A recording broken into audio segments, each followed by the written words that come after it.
All right, we are underway here in Cleveland. Preseason opener. We're seeing Dillon Gabriel and Taylor Green today. Not really getting a ton of guys that are going to be a part of rotation right now. I'm trying to look at the field right now to see who's out there that matters. Leviston, Barber, some of the guys on the second unit here of this offensive line. He checks in, safety gets into the box. It's a 3-shell. They're going to bootleg, throw here, and it's going to be Gage Larvin for a first down. Carson Ryan is out there, the draft pick from BYU. Gage Larvin trying to make the team. Luke Floria trying to make the team. His quarterback, Dillon Gabriel, a very easy throw and something he's comfortable with. And I think that's really the future of Gabriel. Just with Gabriel, you want to see him get comfortable and confident, right? Have some fun out there playing football again. Looks like Kingsley over Luke Whippler, or Luke Whippler's not playing today.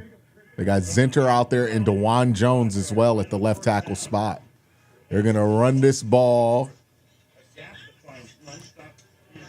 Looked like there was a gap there for Raheem Sanders on the run block. Yes, sir. Why not? By the way, if you don't know, this game's on Prime Video today. Dillon Gabriel trying to put on a big night tonight to show these coaches with cut dates showing up here in about a week or so what he's capable of doing in this offense. Again to the outside too high this time. That's incomplete. Intended for Luke Floria, who put a touchdown pass last week. There's Zach Kerr, who did such a good job last year for the Patriots. Remember, Terrell Williams was their defensive coordinator.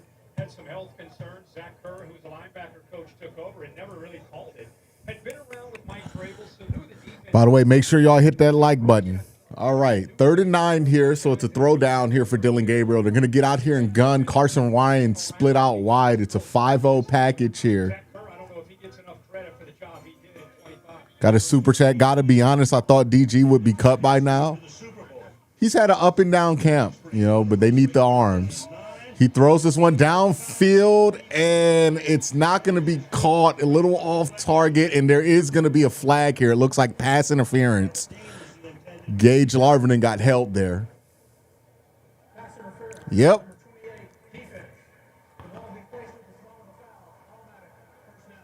Yeah, it looked like the receiver impeded Gage Larvin's ability to get north here.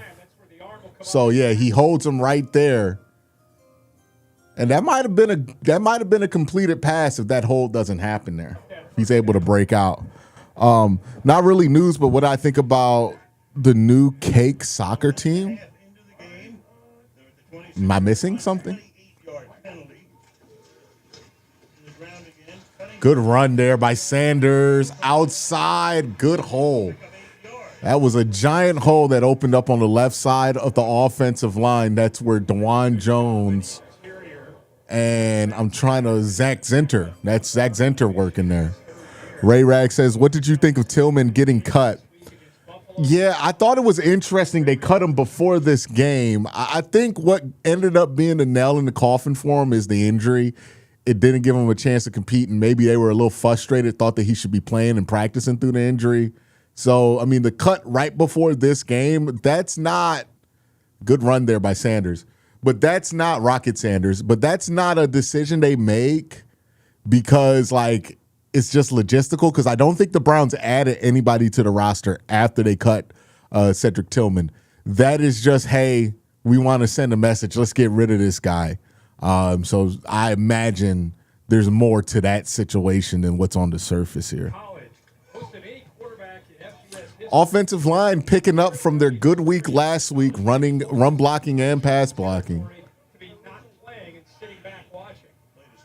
Dillon Gabriel on 3rd and 1. They're going to run this ball, and there's a hole there on the right side, and that's going to be at the 5-yard line as the Browns are, after the penalty, moving up and down the field smoothly. And look, I mean, Gage probably could have had a chance to catch that ball even if the pass interference wasn't there. So this is really smooth and clean operation by the Browns third unit and their second offensive line. Really good continuation off of what we saw from them the last time we got to see this offensive line play. This is really encouraging about the job that Warhop's doing there. They're going to do a little play action boot, little screen here, and Luke Flory is going to score again as the Browns score on the opening drive. Really nice job managing it from Dylan Gabriel.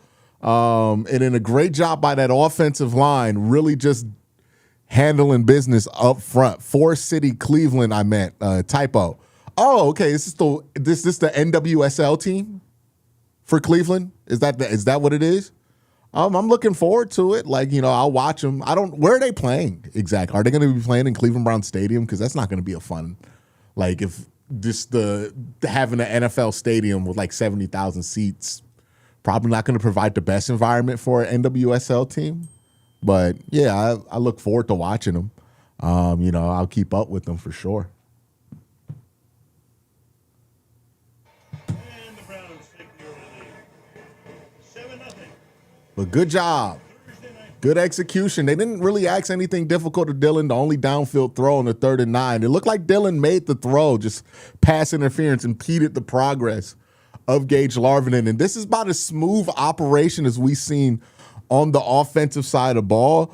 Really good execution by the offensive line here to start the game. I think that's really the big highlight. Really strong execution by the offensive line, both in run and pass blocking, but especially run blocking. So that gives you confidence that that's carrying up a level here to the starters, and they're going to look that crisp at some point this season because that's what it should look like here, right?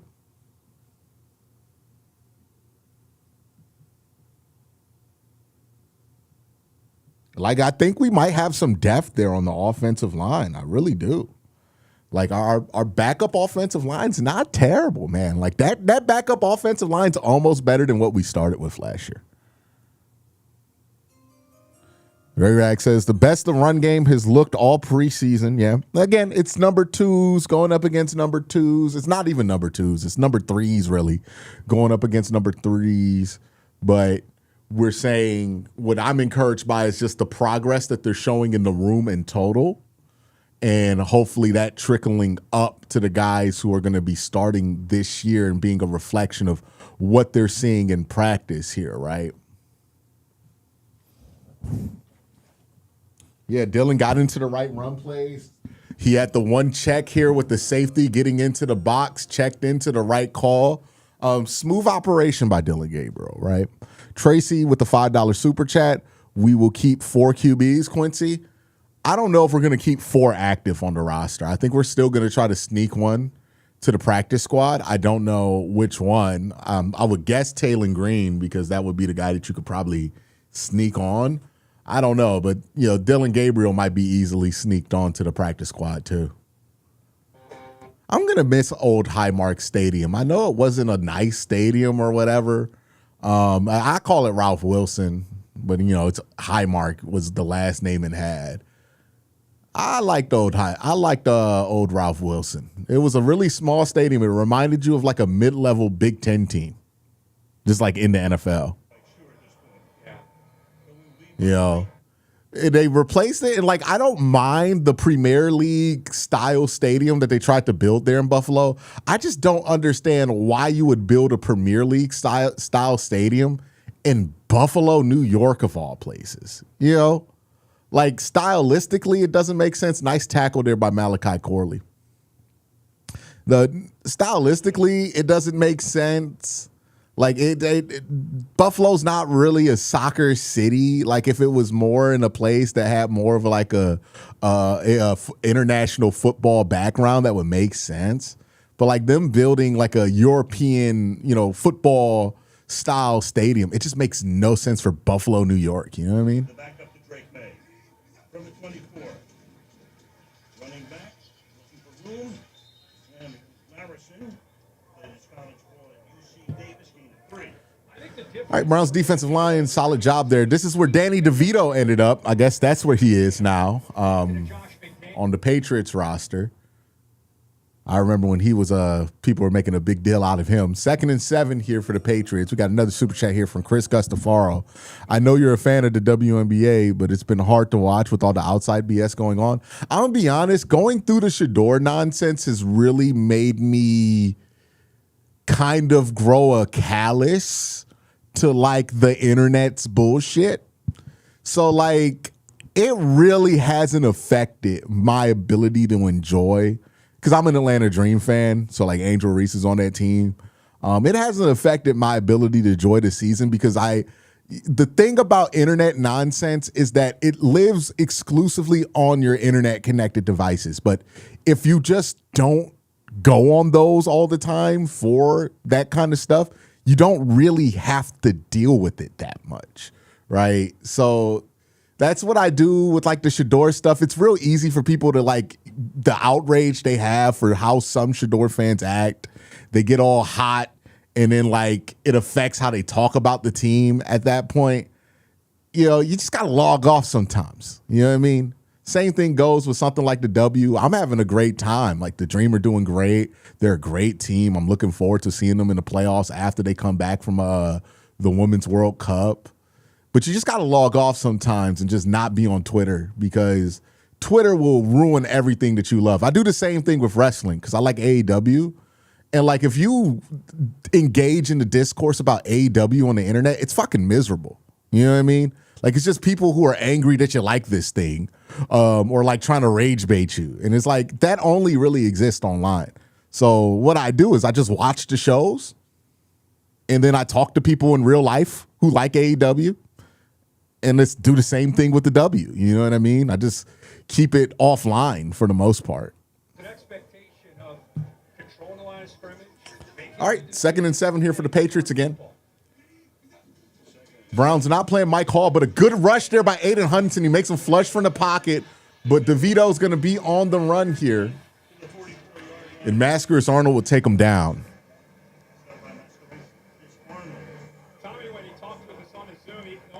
Oh, is that Hudson? Is that James Hudson, former Brown? But a really nice rush here by Aiden Hutchinson. I mean, Huntington, my bad, not Hutchinson. I wish we had Hutchinson. But look at 98 here. Great rep there. Just doesn't bend enough to get it. It's a real tough angle to bend there. But a really nice individual rep there by Huntington. We get a blitz here from a linebacker. They're going to get pretty smooth, no pressure. And I have no idea what number 20 was doing right there. What he was doing was trying to beg the UFL to sign him, because that was a horribly misplayed ball by that corner. And again, for Tommy DeVito, who's only not Look at this. I hope they show the replay on this, but look at what number 20 does here. This is peak preseason football here. Ball goes up in the air, right? He gets beat off the line of scrimmage. He's trying to recover, and then for whatever reason, Ross just stops when he knows he has a man running a 9 on his back. I don't understand what was going on there. That was awful corner play by Ross. He's probably off the team after that. My goodness. You think he lost the ball in the lights? That's one thing, but why the fuck do you stop running? You know what I mean? Like, you know where this is the thing that cracks me up when corners lose the ball in the light. The ball is going to the guy that you're covering. You know where the target is. You don't need to look up. Just be like, oh, I lost the ball. Let me run towards the guy that the ball has to be going to. What about AEW stands out compared to WWE? For me, there's a number of things. Like, it's more in-ring focused. I like the competitive athletic matches. Like, I think what really changed me on wrestling was like the 2016 Cruiserweight Classic that they had in WWE. That changed what I like about wrestling. I'm like, oh, this is actually what I want to see. And AEW gives you a lot more of that. Also, AEW doesn't really because they're a smaller company, you really only have to watch 1 and maybe 2 shows a week to keep up with what's going on. With WWE, you got to watch like 18 shows to know what's going on. And it's just too much of a commitment. And then the wrestling's not what I like. The storytelling's not how I like it. And I spent so much of my time watching WWE hoping for something else to emerge So when AEW came along, I was like, okay, I'm gonna just hang with this. It's easier to keep up with. Only have to watch one show, maybe the odd collision a month, right? But I can watch those 4 shows, a pay-per-view, get my wrestling fix, and get the kind of wrestling I like. I think there are reasons why people prefer WWE to AEW, and I think vice versa obviously exist. But for me, I'm not gonna watch like 14 companies. Like I don't got that much time in my week, so I try to just stick up to doing one. But thank you for asking.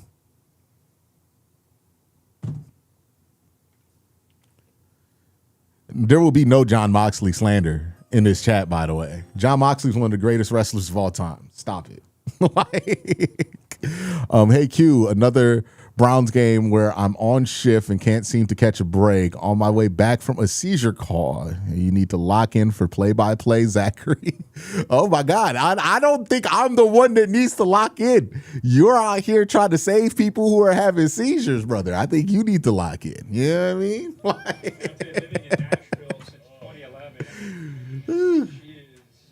Rest in peace, Dolly Parton, man. Being remembered, but especially people driving through a home in Brentwood, Tennessee, just south of the city, and paying their respects. A singular performer. By the way, you see chat right now, like I brought up AEW and then a bunch of people like Moxley's trash. This is exactly why you don't need to be on the internet to enjoy stuff. Because these are the people who want to talk to you on the internet, right? Like sometimes just to get the full enjoyment of something, you got to decide that you're going to limit how you interact with it on the internet. Brandon says, Ward, Tyson, Blackman, Harden, who are we getting from free agency on waiver wire? Because D. Ross is looking like he can't stop. Well, I don't think anybody playing here is going to be in the rotation for week 1.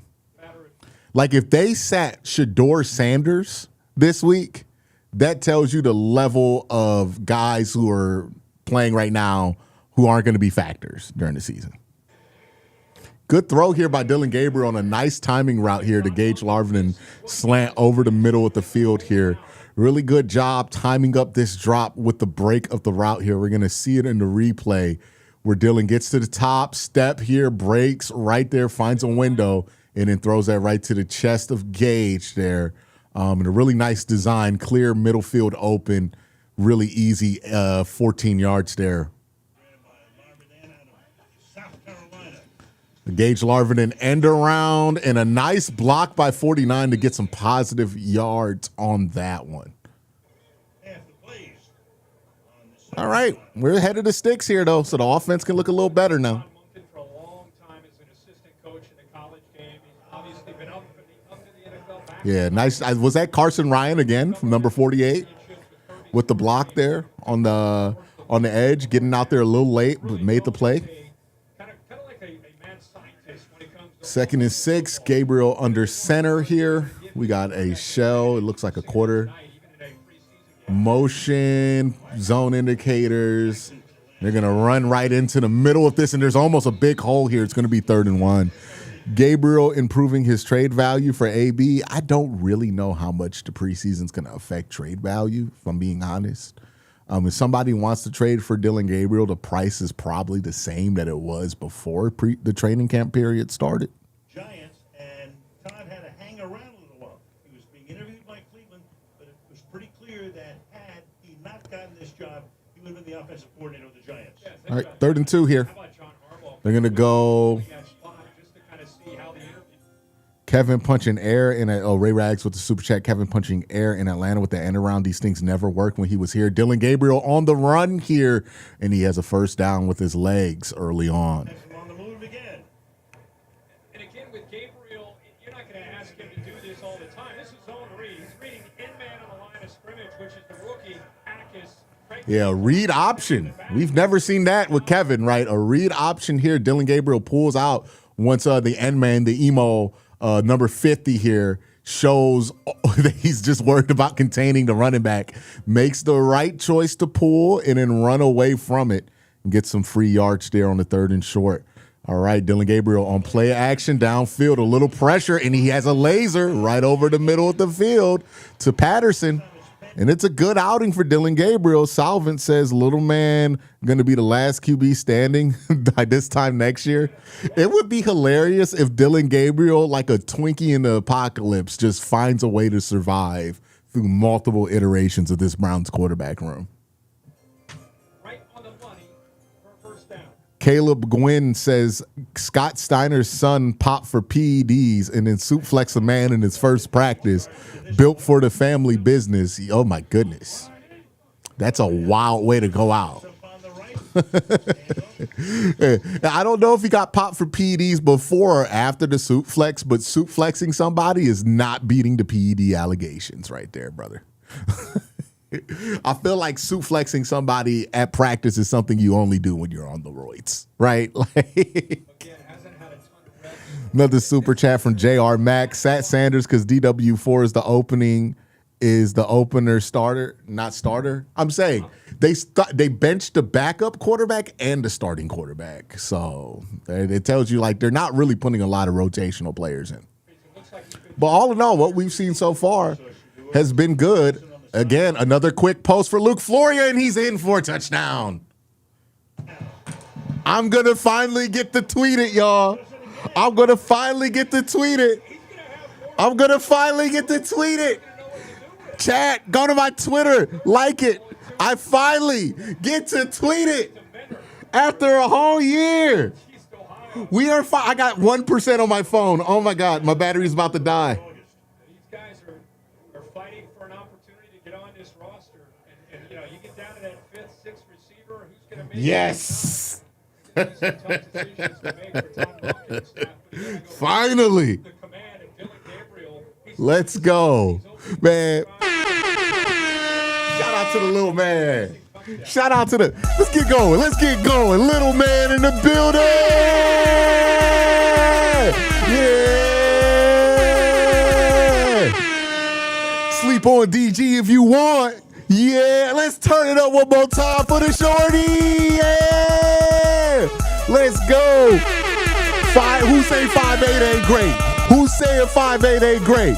Who's saying 5'8" ain't great? Yeah. If she's 6 foot or taller, he don't want her. Let's go. The supercomputer is computing today. Finally, serve on a plateau of your choosing. Luke is going to be a franchise guy on another team. Hope we can keep him. Are you talking about Luke Floria? I hope you're right.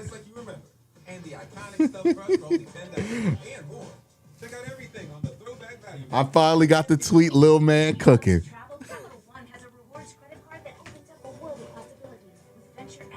Let's go. Hey, that'd be the funniest thing. After all the controversy, what if Dylan Gabriel just sneaks into a game in the beginning of the year? It just takes the job. Like all this arguing about Shador and Deshaun Watson and Dylan Gabriel takes the job. That would be what we deserve.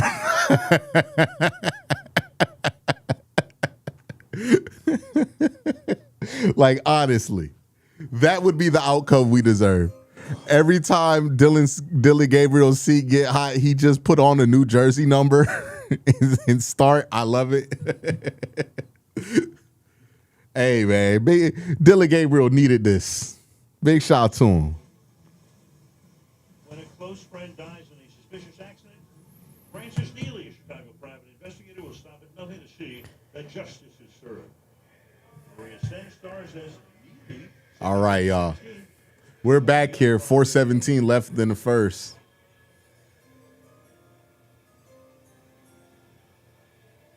Got another super chat. Supercomputer DG for starter. Hey, we're probably going to see it at some point. Like Dylan Gabriel can get cut and probably start a game for the Browns at some point. Because it might be that kind of season. At quarterback, at least. But nice like designing from Todd Monken. You know what I mean? Way to call up some stuff, really play to his strengths, get him going, get him confident, because he really needed that. We got some members. Appreciate that. All right, Browns, let's protect this 7-point lead now.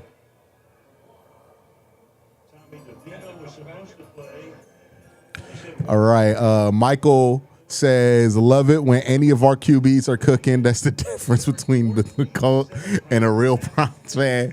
Yeah. Obviously, we just want the team to be good. See, Aiden Huntington, man, he had some good reps earlier, gets doubled here, but a great job by 97 filling the gap, and that's Logan Fano. Good job there by Logan. That Caleb Lomu out there.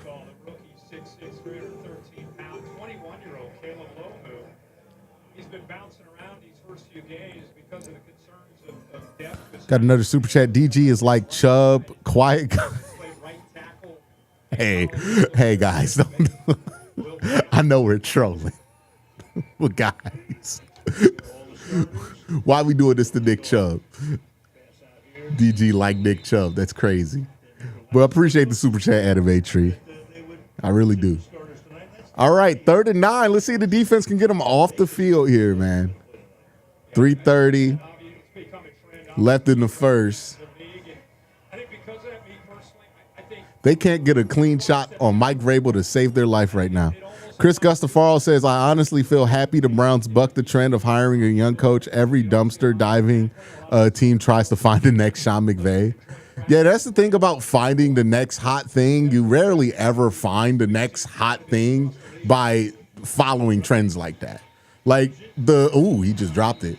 Like the Rams didn't find Sean McVay by following trends, right? Like they just went through the process and that was the guy that was right for the job. A lot of times teams will try to fill these roles by trying to like get something trendy. And by definition, if you're trying to search for something trendy, you're searching for something temporary. Good rep there by Lomu. Ray Rag says, we really don't get to talk about it, but quarterback in this room who could have figured out a way to play at a decent level consistently in this room fastest was always DG. Not saying he did, but he would be the one to do so.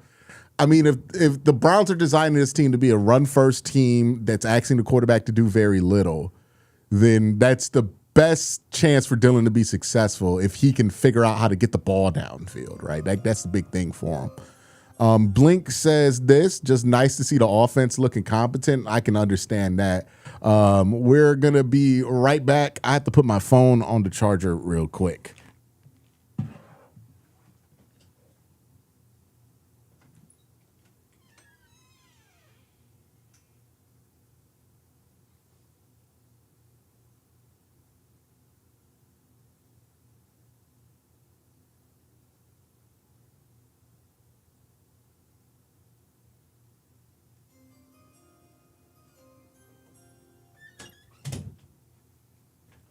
We got another super chat from Raven who says, Adam Schefter reporting that Deshaun Watson and Shador Sanders just got cut. Hilarious. Oh, man, you just cracked me up. You got me. Certainly, you got me, man. Cool. I am fooled by that.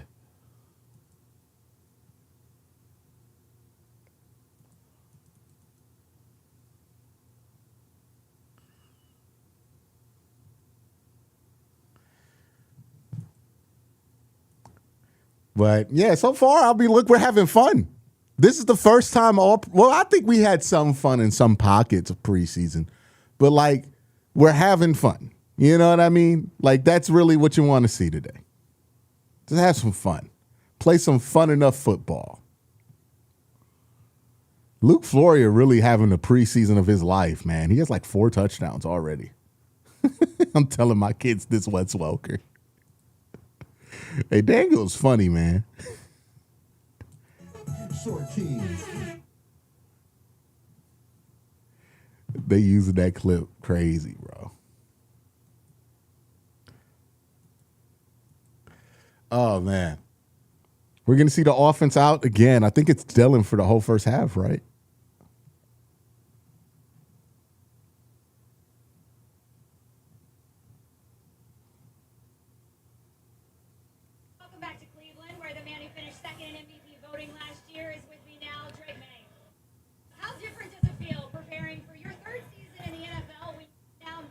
Now, we're not going to talk about it a ton this year because, like, Drake May did get to the Super Bowl ultimately. But, like, for somebody who was second in MVP voting at quarterback, I've never seen somebody be that high in MVP voting and end up being an absolute liability for the football team in the Super Bowl. I mean, in the playoffs in general, he was a liability. Like, I don't think that gets talked about enough. All right, Dylan Gabriel under center here, a little play action. And he's just going to throw this one. Oh, caught by 38. And 38's on the run. And this ends up being a huge chunk play. What looked like Dylan was just going to throw it out of bounds. He gets a laser right there on the sidelines. And the Browns are raging towards scoring territory again, man. You know, what a ride we had, but we didn't get the right way. That's what we're looking forward to do. A big play by Cleveland's offense there, but it was your offense that had one of the biggest headlines of the offseason with that trade. That was a great play by that tight end to keep his feet in bounds and then get north. How does that impact the way you play the game? I mean, obviously a great player. You know, it's going to be fun to play with him. All right, probably following this up with a run here, probably to the, no, they're checking that. They're checking, yep. All right, yeah, just run this counter right. Oh, fumble, snap, just get on it. I grew up a fan of his, and we played the same offense in college, so we got to laugh a little bit about that. But Second fumbled snap of the preseason. I think they're both from Kingsley. Willing to throw a riskier ball when you know he's on the other end of that? I think guys like AJ, they come up with it more times than not. So, you know, he's made a lot of plays in his career and, you know, scored a lot of touchdowns. So, I got a good, connection with him building through training camp, and looking forward to seeing what our guys, all our skills group does. We've got a great group of doing it. Yeah, your defense made life tough. Second and 13 here. In terms of Little faked handoff to a screen, and Monty Marshall's going to break the tackle and get north, and he stays on his feet. And a great job there again by Austin Barber, getting out there and just whipping ass in space. Really good job there, right? Unfortunately, you had the breakdown to where the linebacker got through on the slip, but a great job by Barber to just keep pushing, and then a great job by Marshall staying on his feet, and we're back to a 3rd and short. Unscripted television, so you have a 52-yard play in the middle of an interview. Sorry, folks. We don't have a take two. And then All right, 3rd and 2. Yo, AB asked Todd to pump up DG stock before he trades him. Thank you with the super chat, Jimmy. Dylan Gabriel is trying to run for his life here, and unfortunately, Browns got to settle for a field goal on 3rd and 2 as whatever play they were running just kind of got blown up here. caught by Ben Patterson. So right now you got 4th down. And they're going to kick this before the end of the quarter here. It's Drake May. What a future he has. And we're going to get to see Schmidt again in the preseason. Great job last year. You can only imagine, but not just A.J. Brown, but I am not mad at the reps for the kicker. You know, he's going to become really important. There's going to be a lot of these kind of field goals for the Cleveland Browns this year for our kicker to make here. First time seeing him kick in Cleveland, I think, other than the extra point. And that's going to be right down the middle for Mr. Schmidt as the Browns go up 17-7. Phil Cordes says, revisionist memory, I don't think our offense ever looked this good 3 series in a row last year, even in the preseason. I don't know if it's revisionist memory. I'm just not going to remember anything like that for the preseason, you know? But I'm sure it happened at some point, right? Phil, well, yeah, I already got that one. But I'm pretty sure at some point it looked like that. But nice little offensive explosion for the first quarter. I mean, it's the preseason, but we're having fun, right? Dylan's playing well. Some good football there. We're having some fun. In between, he had a couple of Yeah, this is about to go to the quarter break soon. head coach with Vegas, and now back where he has earned a multitude of Super Bowl rings. Sucks. Michael Coates got hurt. Has a lot of potential. You're talking about the DB, the UDFA that was playing pretty well. Yeah, hopefully he gets healthy, and then maybe he gets a shot next year. Game for each of these teams and for every team this weekend around the National Football League. Kick field at the 3, Jermichael Hasty up to the 30-yard line. Now you talk about May. At one point, he was, I think, the favorite to win the MVP up until about the 7th. Then he cooled off. Matthew Stafford got red hot. All right. Stafford, We're getting close to the end of the quarter here. every bit of it. And what a second season. And then to get Brown and to get Dobbs right. And I think there's something about kind of going. Yeah, JR Mag says just make your kicks, don't be a thing. So far, he hasn't been a thing all season. All right, so 13 on the clock. It's unsure whether they're going to snap this. Okay, we'll play action boot. The Browns bit on the line at least, and it's just a terrible throw. And it's caught by Mascaris Arnold off the ankle of 81, and that's going to be a turnover, and the Browns are going to get the ball. I think that's going to stand. Mascarenas Arnold. Yeah, let's see the replay here. I think it kicked off the shin. To free the receiver, he started to turn. Yep, off the ankle, and then Mascaris Arnold catches the ricochet. Unbelievable. Outside of the pocket, he thought he might. Austin Watkins, I fear your preseason chain has been snatched from Luke Floria.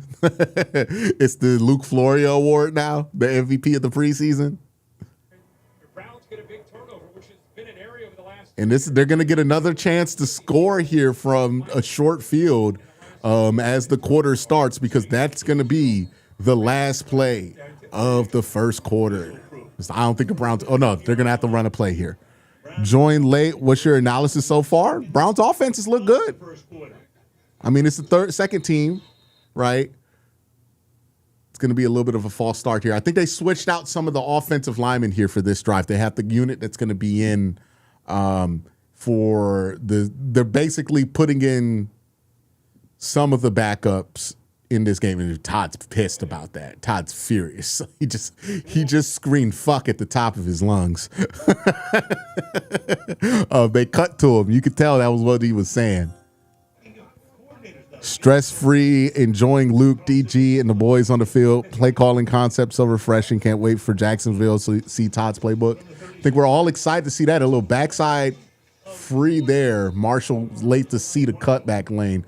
And that's going to be the end of the first quarter here, as the Browns are actually having an entertaining and good game so far here.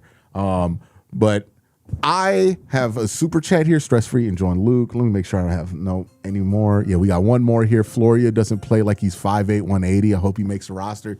He's a fun guy to watch, and I hope that he at least is on the practice squad for this team, because guys like that are just good to have in the locker room. But real quick here, I got to thank my sponsor, Prize Picks. Prize Picks is America's #1 sports pick app. The app is really easy to use for player picks. Just pick more or less on a few player stats and lock in your lineup. That's it. Rather just pick teams, Prize Picks has that now too. Just pick the winner, spread, or total in any game or fight. Prize Picks is available in most states, including California, Texas, and Florida. Plus, you can even follow me on the app at Quen_C.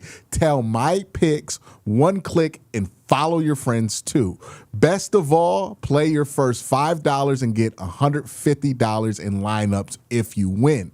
Just use the promo code HMA when you sign up. That's right.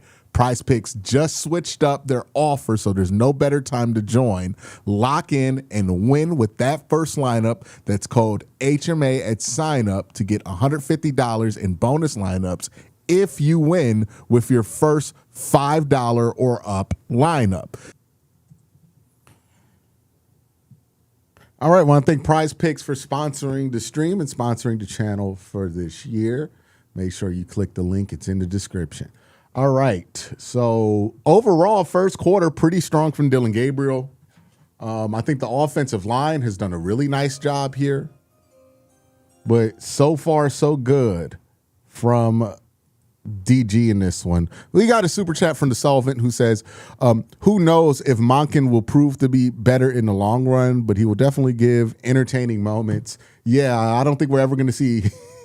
Well, I think you're already seeing the difference between sideline demeanors for Todd Monken and Kevin Stefanski, right? Todd already cussing the team out, up 10 in the preseason game because they got a false start. He is not joking about how much he hates that stuff. He really hates it. He's not playing with them. Like, if this team leads the league in pre-snap penalties, I'll be shocked.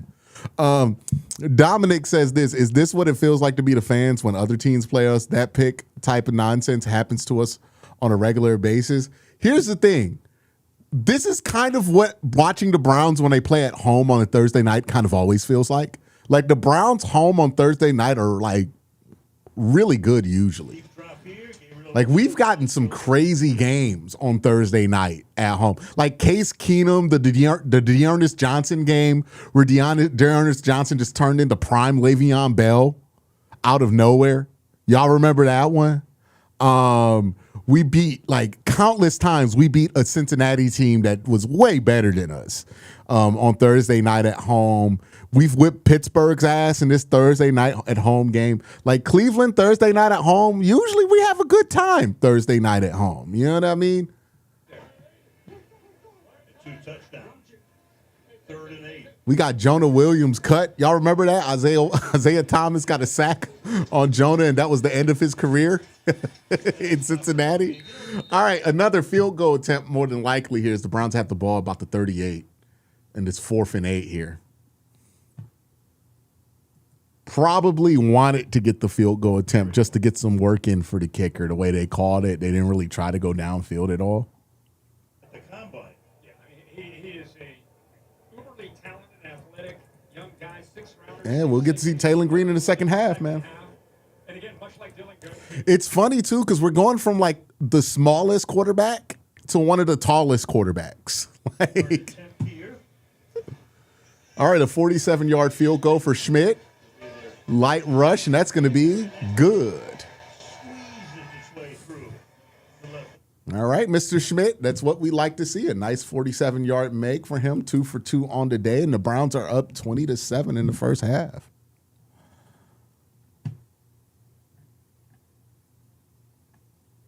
Yeah, I think they used that as an opportunity to get some field goal work in. I think they called it to kind of get some field goal work in with the hopes of getting that in.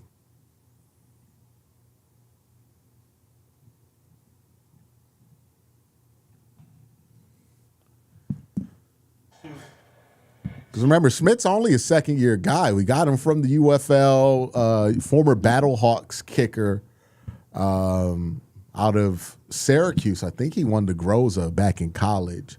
And something about those UFL kickers, man. Like something about guys who have played in the spring, they adjust really well. Like I almost think if you're the NFL, you should only really sign kickers out the UFL the way that it works out. Because, like, drafting these guys super high, the success rate on that is super low.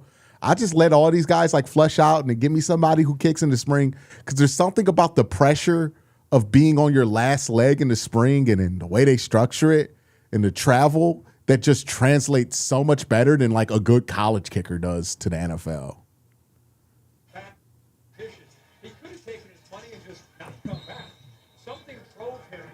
I don't know if I'm trusting him yet, but so far, he's not earned my disgust. Achilles surgery, shoulder as well, and then knee surgery when he was in Houston. They loved him. He took his first paycheck as a rookie and gave it. Dominic says, you're right. I was at the Steelers snow game. Wow. Yeah, that was a Thursday night game too. Like, honestly, like if you look at every Thursday night home game that the Browns have had, those are some of your best memories as a Browns fan. I mean, like, one of my favorite memories is when Myles Garrett put that hammer. Myles Garrett put the hammer on Mason Rudolph. That was a Thursday night game at home, y'all. Like, if the Browns have a horrific Thursday night game at home with Deshaun Watson, that's going to break everybody because, like, that's the one place we've always been good at. Like, the Joe Flacco sleep game against the Jets Thursday night at home. Literally. All of them. Coming out the side door this time is Morton, and he'll pick up.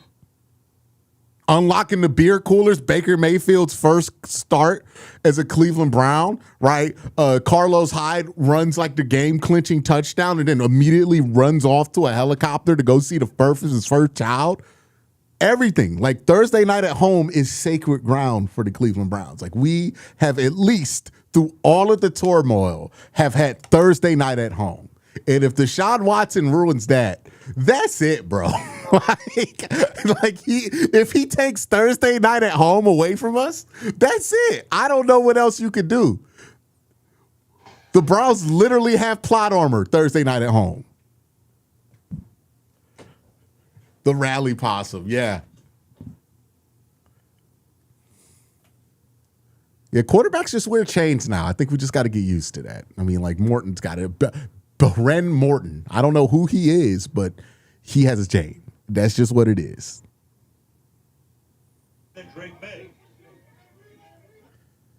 Yo, there's still that guy in chat. Good rush by Huntington. Just doesn't get there, but a good tackle by Easton Mascaris Arnold.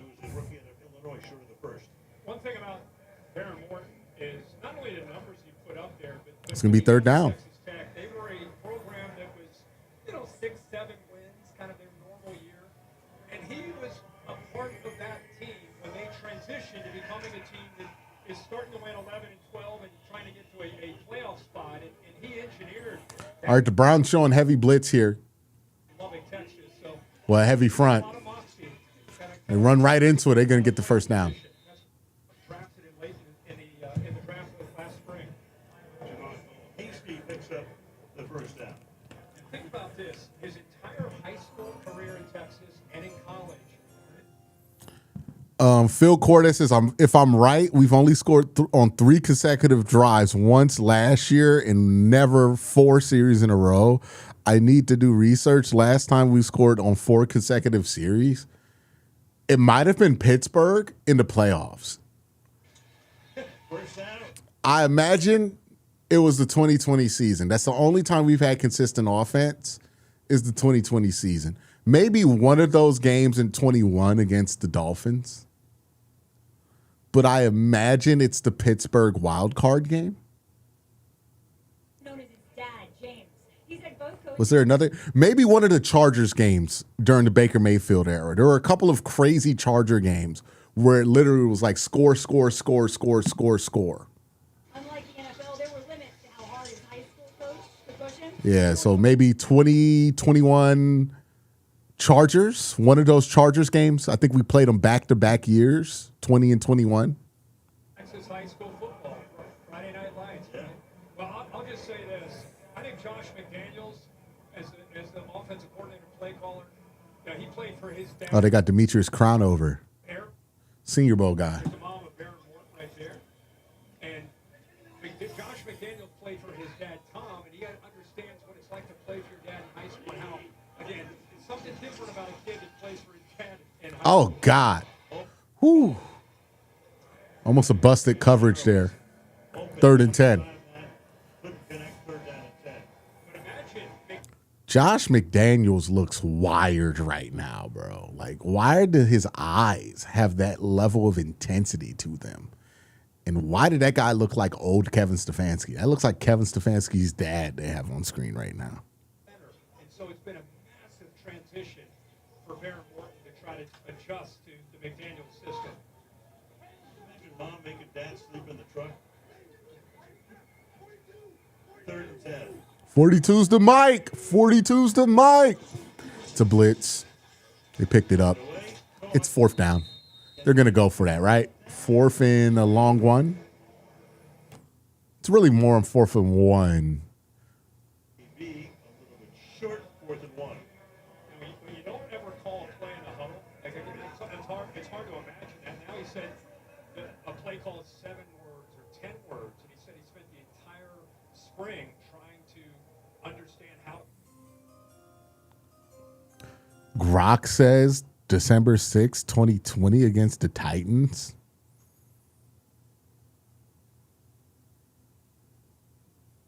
Do I remember that? Yeah, that was a good game for the Browns. That was on the road, right?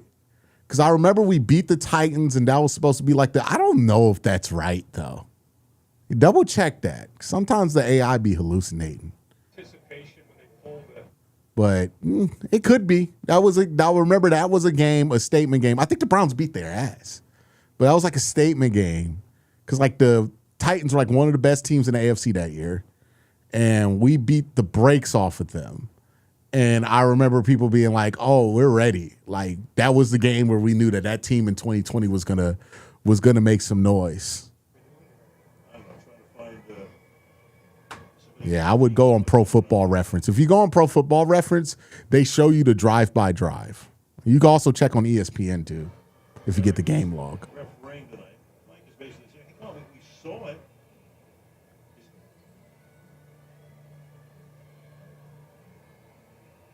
We could have done three. Short by what? Yeah, about less than a yard. It was clearly short.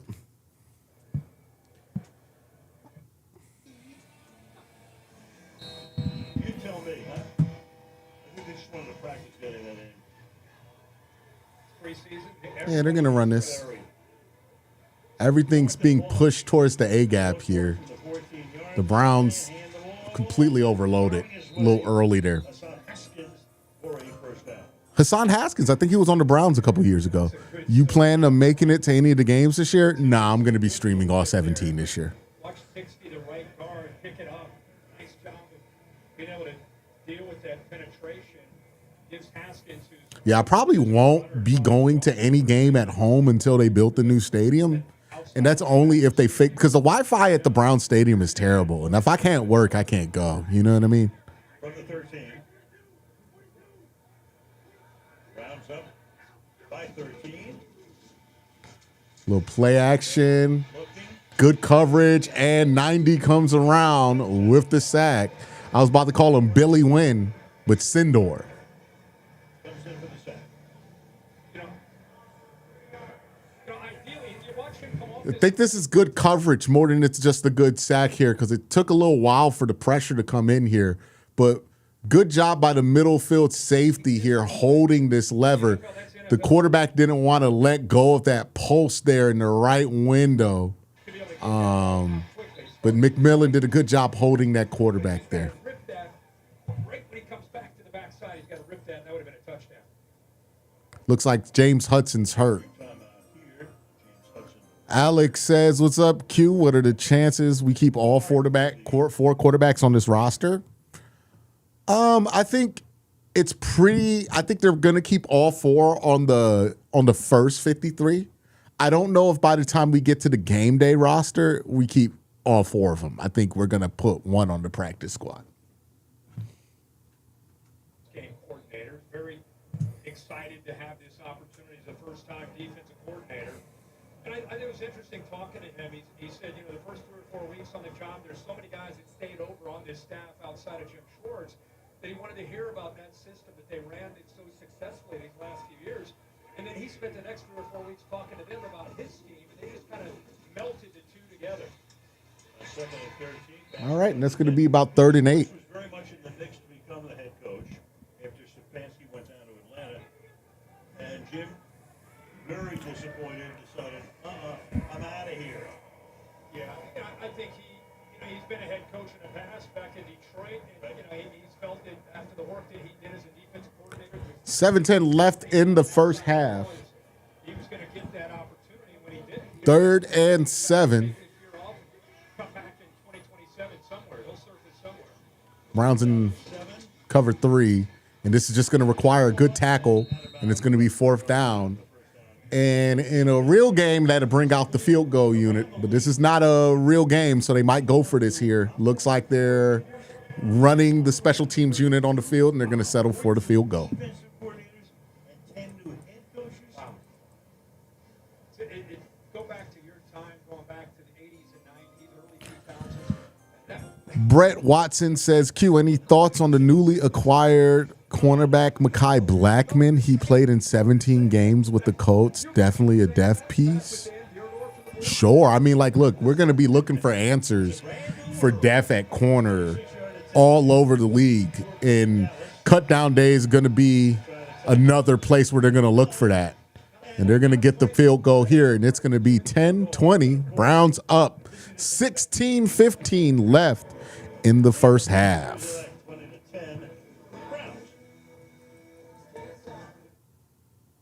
The small peanut is We get to see Dylan Gabriel at least one more time before the end of half.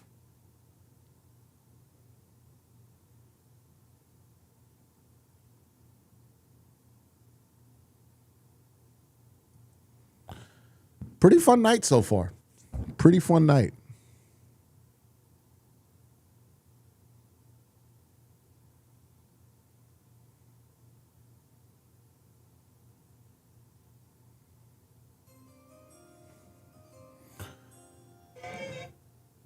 Dominic Torek says Vrabel looks grumpy. That affair got him down. No, I think Mike Vrabel's grumpy because he's on the road on a Thursday night game in August for the week 3 to preseason. And nobody who's experienced is super happy to be there.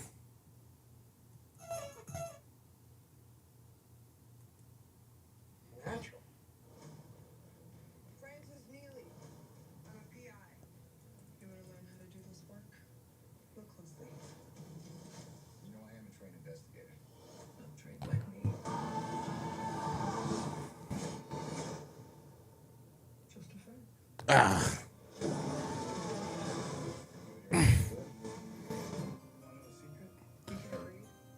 Atra Knox says with the $2 super chat, DG has more love in Cleveland than Deshaun Watson.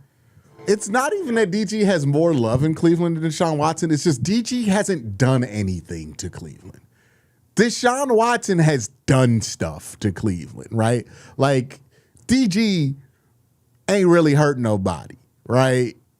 That's not really the case with Deshaun, where it's like, yeah, with Deshaun Watson, there are reasons to feel the way that they feel. It's not surprising, right? Like, that's just how it is. You get signed to a $230 million contract. You get signed to a $230 million contract in any of the 32 franchises, and you put up the numbers that Deshaun Watson has put up throughout the 4 years he's been here, and that fan base is gonna hate him. Right? Maybe Carolina he be safe because he's a Clemson legend. Maybe Atlanta he be safe because he's from Atlanta. But every other franchise, this would be the result. On top of the fact that he has very serious accusations to his name. Malachi Corley up the middle of the field with a nice cut, gets almost to the 40, all the way to the 37. Good field position to start out for the Browns. The key is 60 years. Give us all the secret to that, other than marrying the right. Oh, 60 years of marriage, man. Awesome. You got it. I've been around her. I know you have the right person. You got it. Absolutely. No, it's just, just the love that never waned. I mean, it's great. Yeah. About as lucky. Yeah, also the trade capital, the 3 first-round picks that this franchise gave up. If anybody laid as big of a dud as Deshaun Watson, they'd be hated too. Trying to figure out who's on the field. Here we go. Exactly. Oh, downfield Dylan. Oh, downfield Dylan. All right, Dylan. Calm down there, buddy. Dylan Gabriel has had about as good of a start as he could have dreamed of tonight. Hey, stay confident. Stay confident. 2 touchdowns. What's the flag? And 2 Is it holding? It's got to be holding because that was uncatchable, right? A first down here to keep this drive alive.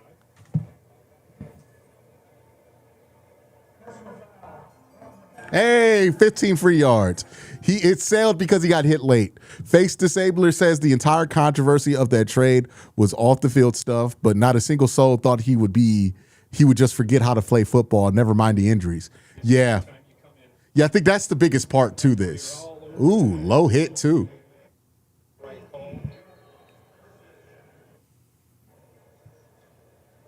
Dylan 2 for 2 on deep balls. 6:03. Can't let him touch the money now. First half. And let's hit B gap. All right, he went C.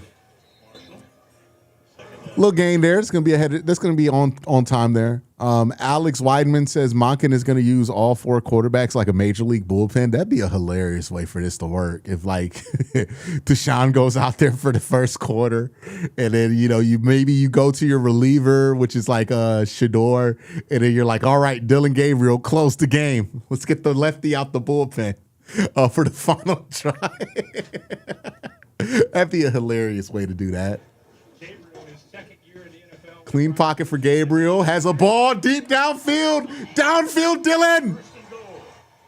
Don't tell me it was underthrown. Don't tell me it was underthrown. Let's go, man. Let's go. Downfield, Dylan in the chat, y'all. Downfield, Dylan. Spiral. Look at that. Spiral. Spiral for Cole Wilson. Sees it, reads it, Y'all hear that sizzle on that ball? can make a play, easy catch. Sizzle on that thing. Gabriel in command. Not quite first and goal, but almost at the 17-yard line. Take 2. 9 for 10. From the 17. Yeah. Good ball handling. Pass caught. Yeah, way to get something out of that. Ryan makes the grab. He looks like a guy who's been in the league 4, 5, 6 years. And I think the big thing is he's comfortable. Got another super chat. Baker already game planning for week 2. Yeah, we'll see what Baker does. The last time we got a Baker Mayfield revenge game was in Carolina, and we beat them, you know, with the team that wasn't really that good that year. So Linemen are fighting for a spot.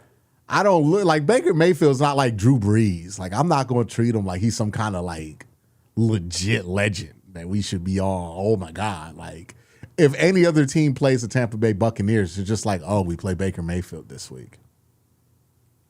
Dylan Gabriel with a strike to Luke Floria. Did he catch it? Oh my God, Dylan Gabriel. Put it down. Put it down. What? Number switch who? The real 6 God is back. He wears 6 because he don't mess with them over 6-footers. Let's go. Dylan. It's a, ooh. Come on, let it lie. Let it work. Let it live. Let it live. Don't challenge that.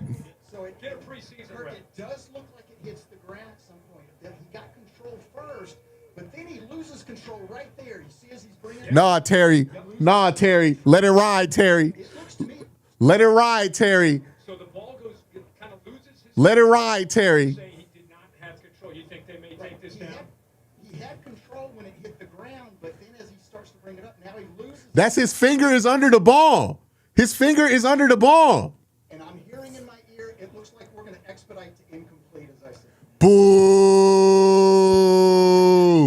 It's a conspiracy against Dylan Gabriel. With the Boo! Again, if you're not familiar with this story, we said that Floria is a local product here, Menor High School, right here in Cleveland, went to Kent State, scored a touchdown against Buffalo. Everybody's excited. 6 in a row, Phil, with the super chat. Is this the most immaculate offensive performance we've seen since Bernie Kosar? Dylan Gabriel, almost the third until Terry. Nah, Dylan, do it to him again, Dylan. Honestly, this season feels more fun with the expectations low. Going to be fun. Looking forward to the scoreboard, soundboard cooking all summer, all season. Appreciate that from Alec. Dylan Gabriel, you can't stop greatness. You can't stop greatness, chat. They can't stop it. They can't stop it. first and goal. Yes, sir. Hey, come on. Yeah. Yeah. I love that he puts the ball out in front of the receiver. So blitz in his face. DG season 2 might be miles ahead of Watson. I don't know. Todd talking about team has more juice without 4. Haven't seen 4 throw downfield like this. This is crazy. Third touchdown pass of the night. Checks it down. That's a good decision there, Dylan. That's a good decision there, Dylan. Throw it out of bounds. 43 yards. Don't let them rob you of greatness. Tight end who was in motion there, Ryan, came off of him, and then a smart throw on first and goal. You know, put it up there where you're DG got a firmware update. ready to play here on second goal. This might be the best first half a quarterback's had since literally that Joe Flacco game on Thursday Night Football. Get more and more reps with this offense as he gets ready for his first year as a head coach. Uh-oh. Uh-oh. Wheels. Oh. He didn't want to burn him. He didn't want to pull his hamstring. You know what I mean? He was here when Kenny Pickett pulled his hamstring running away from dudes at practice. So he geared down. Face Disabler says Tyrod Lannister firing absolute darts right now. You know what I mean? He might have to chill. Because, you know, how's the special teams going to get work if he keeps scoring all the touchdowns? His mental reps and taking advantage of that with film. Mental reps when you're standing on the sideline watching. Gabriel clearly has done his work to put himself in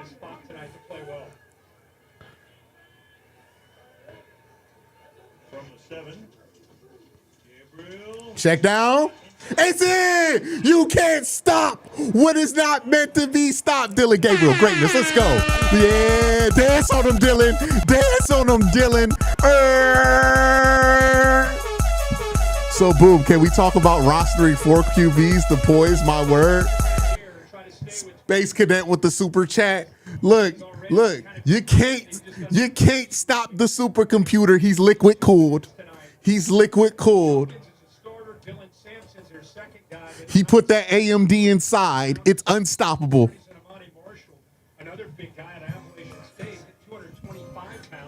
They gave Dylan a graphic card. They put a graphic card in the supercomputer, y'all.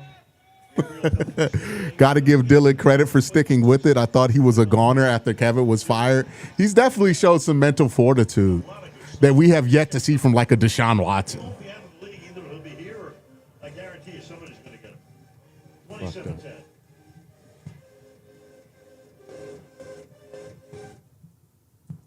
Rated E for everyone.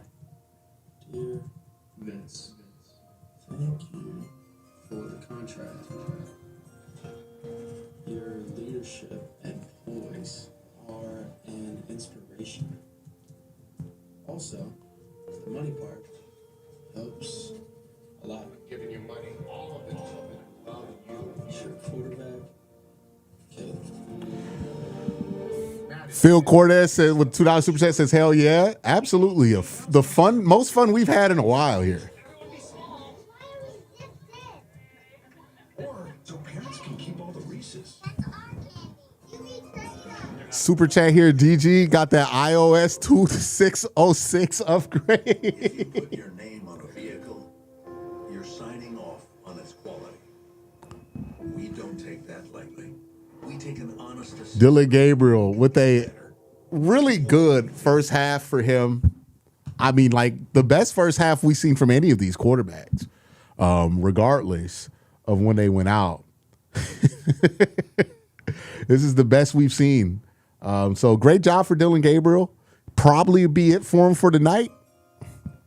Put DG6 in the rafters. You know what I mean? Six God in the building, man.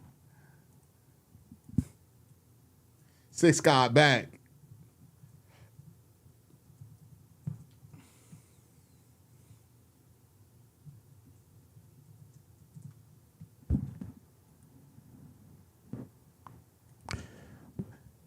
This is one of the most fun preseason games we've had. I mean, if you did not tune into this one because you're like, nobody's playing, you might have missed out low key because the other preseason games were pretty poo. Dominic Torok says Todd Monken questioning everything right now. Hey, what did we find out? Dylan got the backup job off this.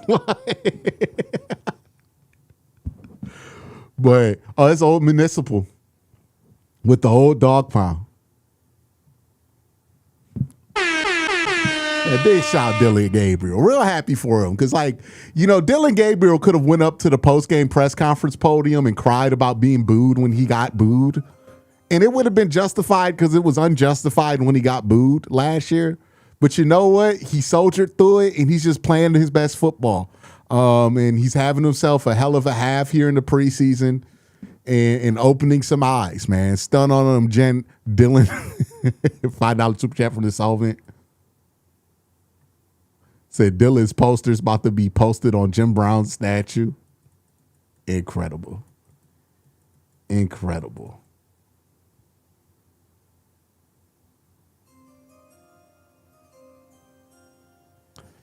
Kevin in Atlanta licking his lips watching DG. Visually. What were you guys doing there from Monday Night Baseball? That's a very good question. Who made that call? It was the B game, so he won the A game. And he hit the home run off Steve Stone. So Packer's been the Giants announcer in San Fran for 3 decades. And Stoney has been Get a ball for 41 years, White Sox now. White Sox, Cubs. Did he crush it, or did he just hit it? No, he hit it. We'll give it to him. It was a bomb. 2 in the morning here in Cleveland, Ohio.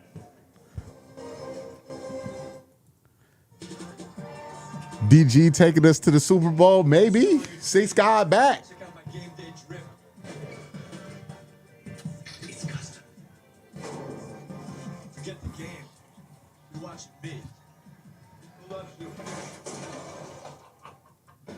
And if you don't have the right auto coverage, you'll be paying for that yourself.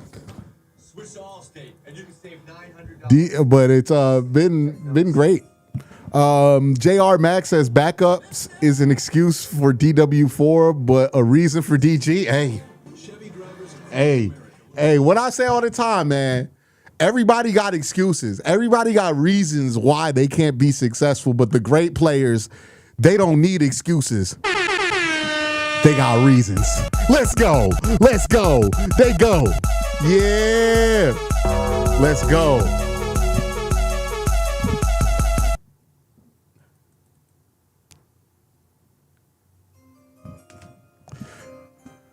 Logan says, we just want good football and we'll support whoever gives us that. DG giving us that. Hey, man, this is the most fun I've had watching a Browns game since what? Last year versus Oakland? I keep calling them Oakland. I don't think I'll ever get used to calling the Raiders Las Vegas.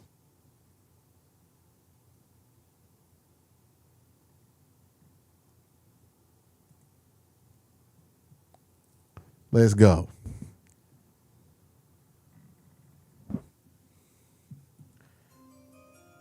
We only scored over 27 twice last year. DG did it in one half. You can't stop greatness, dog. You can't stop greatness. What do you mean? Atra Knox says $5 with this $5 super chat, by the way. Appreciate you. Appreciate you. Hey, man, Dylan Gabriel is legitimately hooping.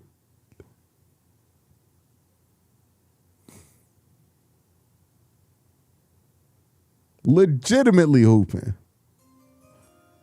All I'm saying is neither Deshaun nor Shador played like this with the threes. I mean, it's this is the best the offense has looked. Now, Dylan's been out there and it hasn't looked like this before.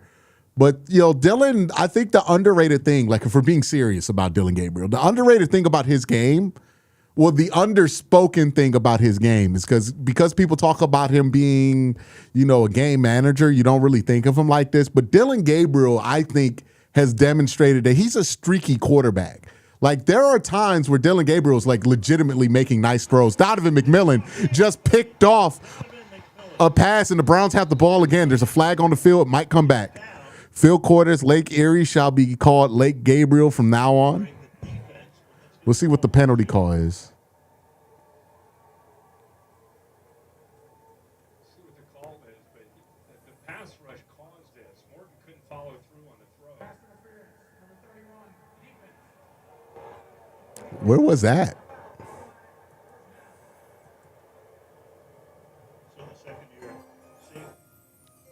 Todd been trying to hide Dylan Gabriel this whole time. QB1.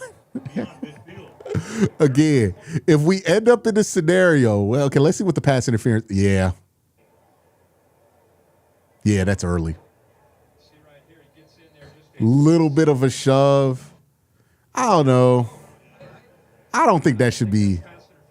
That's weak. Terry, you think that's No, he's making a play on the ball. Yeah, that's a weak one. 31-yard penalty on number 31. DG6 plus DW4 plus SS2, it's just Mav.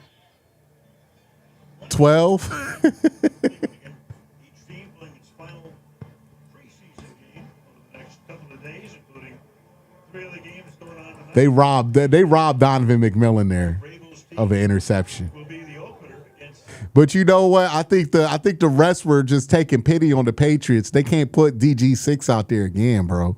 They couldn't risk it. They like, we got to put DG6 away. You know what I mean? I think Todd Monken was like, hey, man, we can't keep showing the league DG6 like this, you know? Frankenstein, Dylan, Talon, and Shador now. Hey, there's going to be opportunities to play for everybody in that quarterback room. You know what I mean? Like, the Browns aren't going to not play somebody this year. They're gonna have opportunities to play for everybody in that quarterback room, man. So they make the team. There's a shot there. which way to turn or which way they're going to help him out with Hawaii 5-9 renewed for another season. Any chance you guys will talk about the Sirens? I know you watched The Dream, but what about Kobe? I think Kobe's planning on rooting for the Sirens. I already got my squad in the dub, but I think Kobe would talk about them. They're not going to be able to. They're 2027, right? So they're not going to be able to get Juju. But I'll keep up with them. The operation being on the road. So you hear 42, that's helping out the center, it's helping out the offensive line, potential pressure on how they'll be able to pick up. Ooh, good hit by Trey.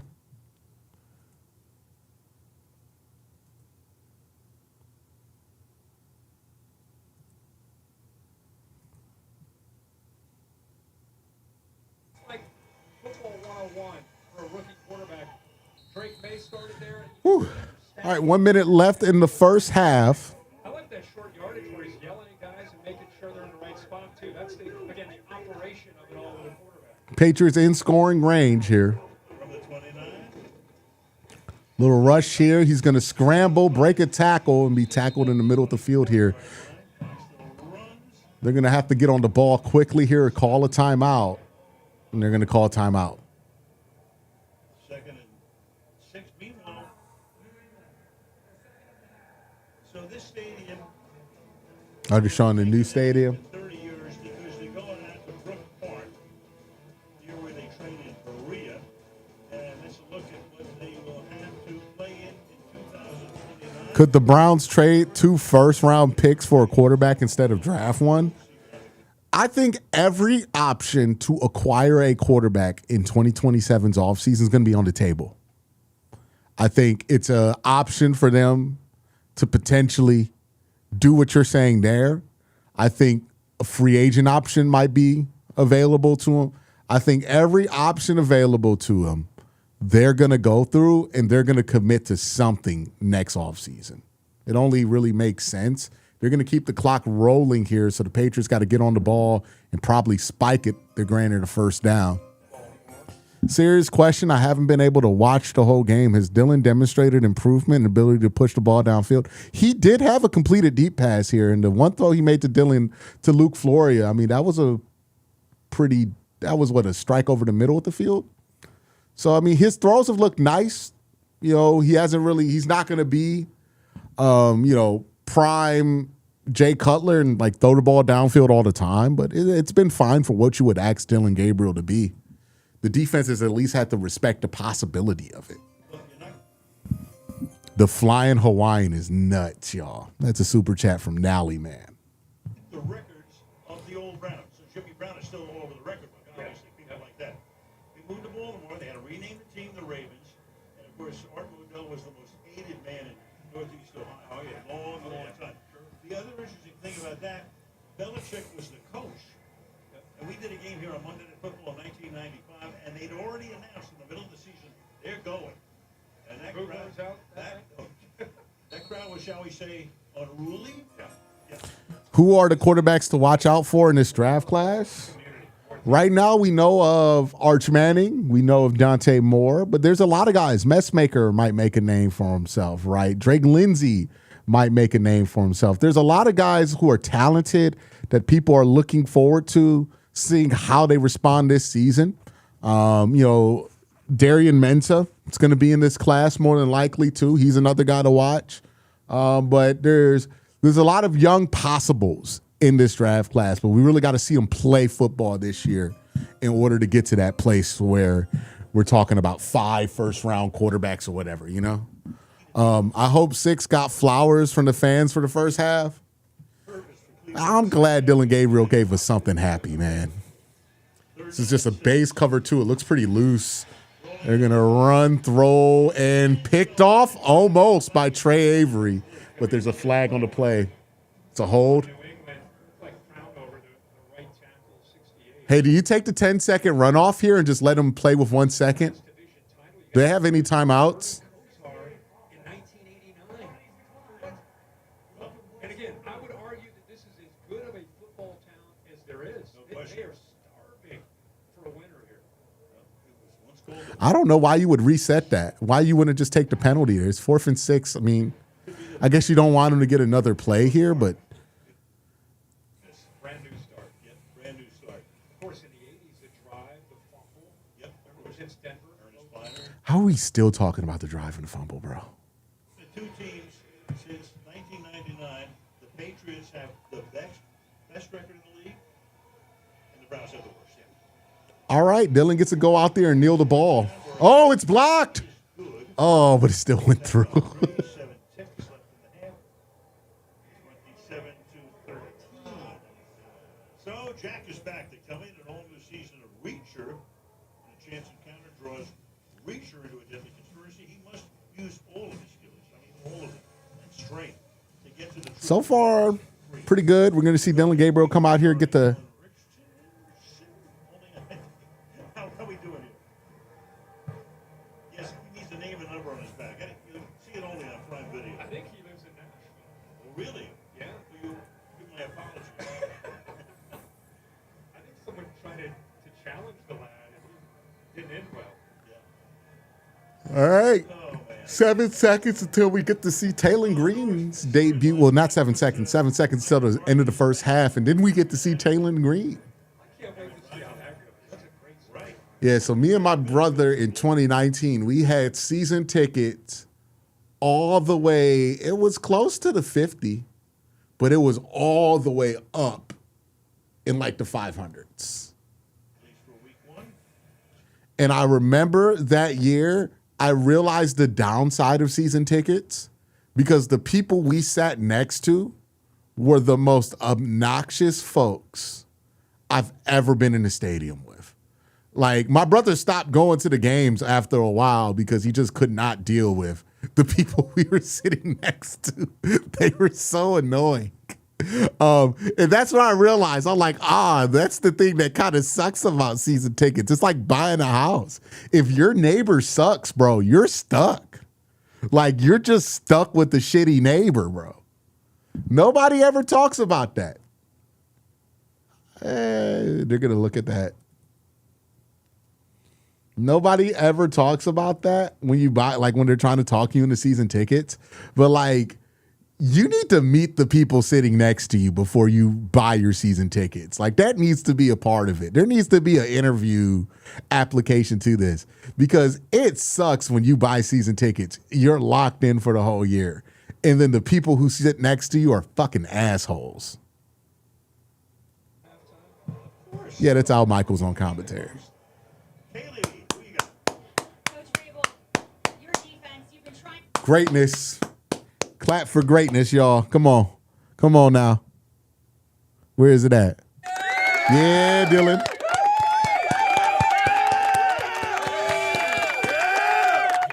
That's what I'm talking about, man. That's what I'm talking about, man. Yeah. Because I remember being like to my brother, I'm like, I think we would have been happier if we literally just bought tickets every week than got season tickets. Because this dude kept like getting fucking, so like the people we sat next to, they kept getting blackout drunk. And like, whatever, right? You go to a football game, you get blackout drunk, that's one thing. But like, they were like the obnoxious types of blackout drunks. And then they would like, this one guy, he had like these sausage fingers. And he would like sit like this in his seat when he passed out. And he would always get his little nubby fingers into my brother's like beer. It would drive him crazy because it's like $12 down the drain, because this guy couldn't handle his liquor before he came to the game.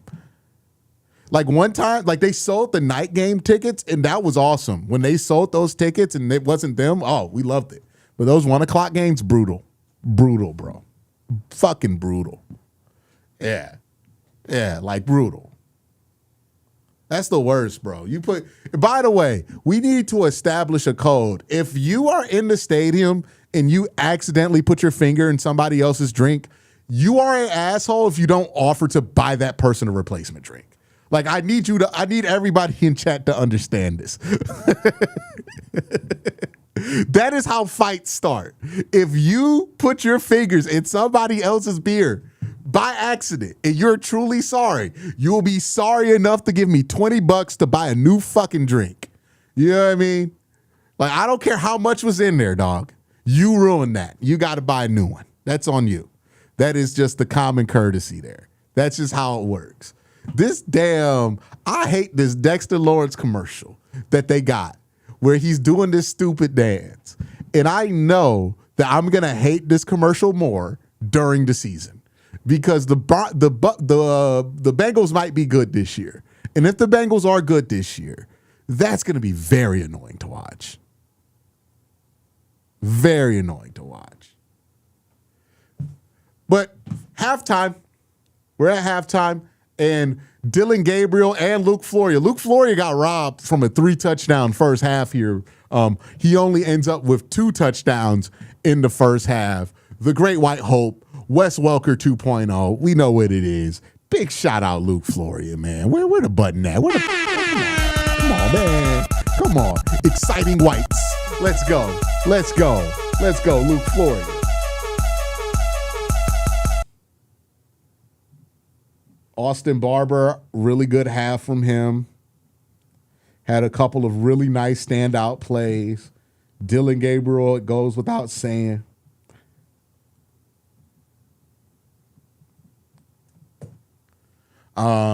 But all in all, from the Browns offense, I mean, like, we haven't seen 27 points from the Browns offense in quite some time. 6 scoring drives. Every drive that the Browns had on offense, I think, ended in points in some way. He said Joe Burrow made a paper mache. We're good. But really nice half from Dylan Gabriel. Really strong stuff from him. Super, super nice stuff. We wanted to see him be more confident, just play football, be free. I talked about it in the pregame video, and this is exactly what we're getting from Dylan Gabriel. Just free, loose football, just demonstrating to us that he's more than just a meme, right? I know he got dogged on. He played pretty poorly. But if we're giving grace to guys because they look bad in Kevin's system, I thought it was interesting that grace was extended for Deshaun, that grace was extended for Shador, but it never really reached Dylan. And, you know, we're seeing Dylan. We kind of wrote him off in this offense. I wasn't a big fan of him in this offense, but he's playing free. He's looking good. I like what we saw here. Even had some runs in this one. Nirvana fan says Dylan Gabriel, Super Bowl MVP. Maybe. But yeah, really nice half from Dylan. I mean, look, the Browns have played a lot of quarterbacks in the preseason with the second unit. They played every quarterback on this team, basically, with the exception of Taylor Green with the second unit. And this is as good as a quarterback has looked playing with those units. Would you consider DG over Shador now? I mean, I don't know. I think Dylan's going to play at some point, but I don't know if I would go that far. You know, you said Fitzmagic's shirt's awful. You don't like Paisley? What's wrong with Paisley, man? You know, yeah, that has to come down to like what the coaching staff's seeing ultimately. But what Dylan is trying to show is that he's improved, that he can work in this offense, and that he can play confident football. And that's all you really want to see from Dylan. Like, this is the first time all preseason one of our quarterbacks have looked as good as Case Keenum looked in that preseason game. And we talked about it, right? Why Case Keenum looked good in that preseason game. And, you know, preseason football for a guy like Case should be easy for him to dissect. The same thing's true for Dylan Gabriel, right? Like, Dylan should be able to dissect it, and we're seeing that from him. And I don't think we saw that in the first 2 preseason games because he's playing out of rhythm, right? He's not starting those games, but also because he's just not been confident with his decision-making. This is much better from Dylan Gabriel. Now we prepare to see the rookie quarterback, Taylor Green, the 6th-round pick out of Arkansas, formerly of Boise State. We're all excited to see Taylor Green play and see what kind of impact he can make on the field here. With him, though, you know, I'm just starting at the bottom with the expectations just because he's a project. Really just want to see the feet improve for him and the mechanics show improvement.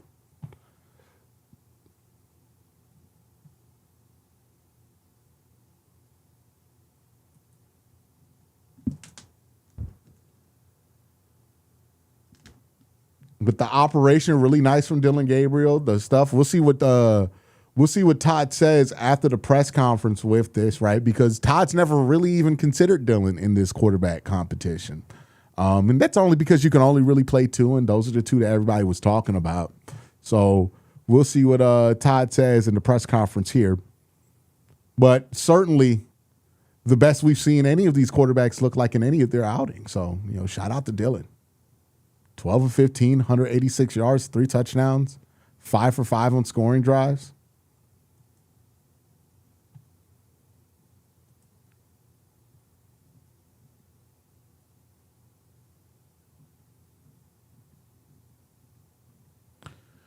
We're waiting for the end of halftime, and then we're going to start the third quarter.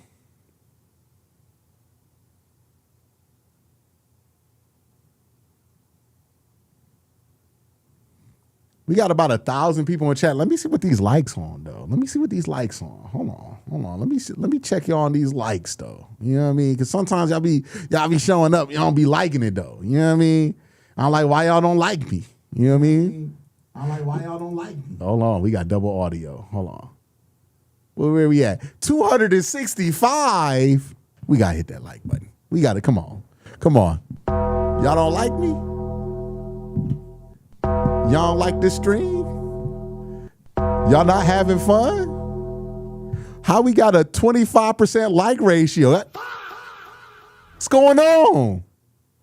I thought y'all was my friends. Hit that like button, man. Hit that like button. It's crazy.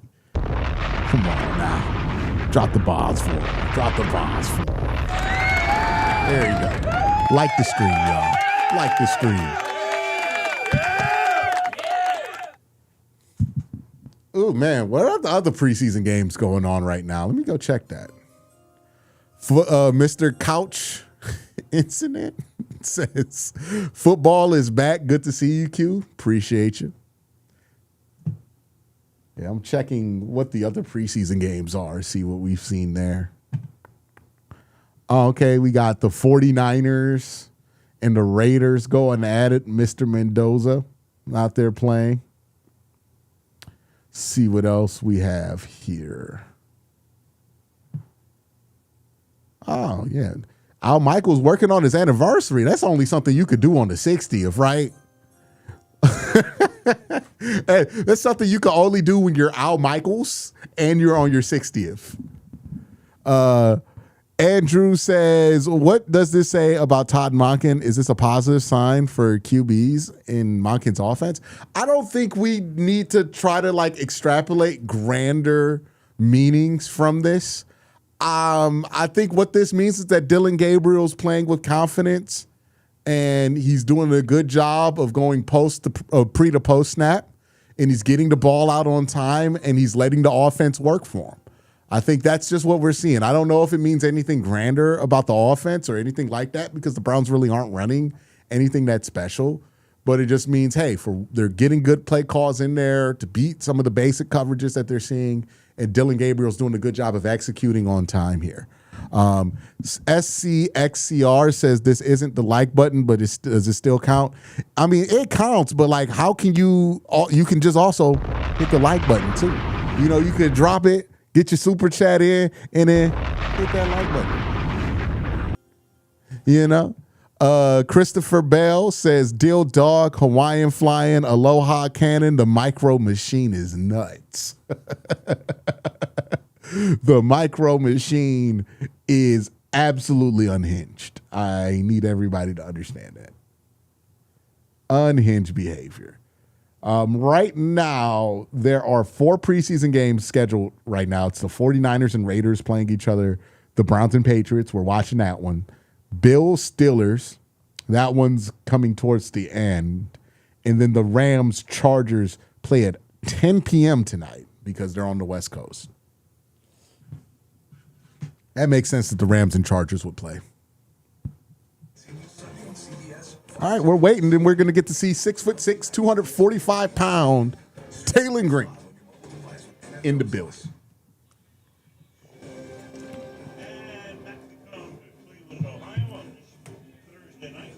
All right, we had time for our Short Kings. Let's give Short Kings a round of applause. Big shout out to the shorties.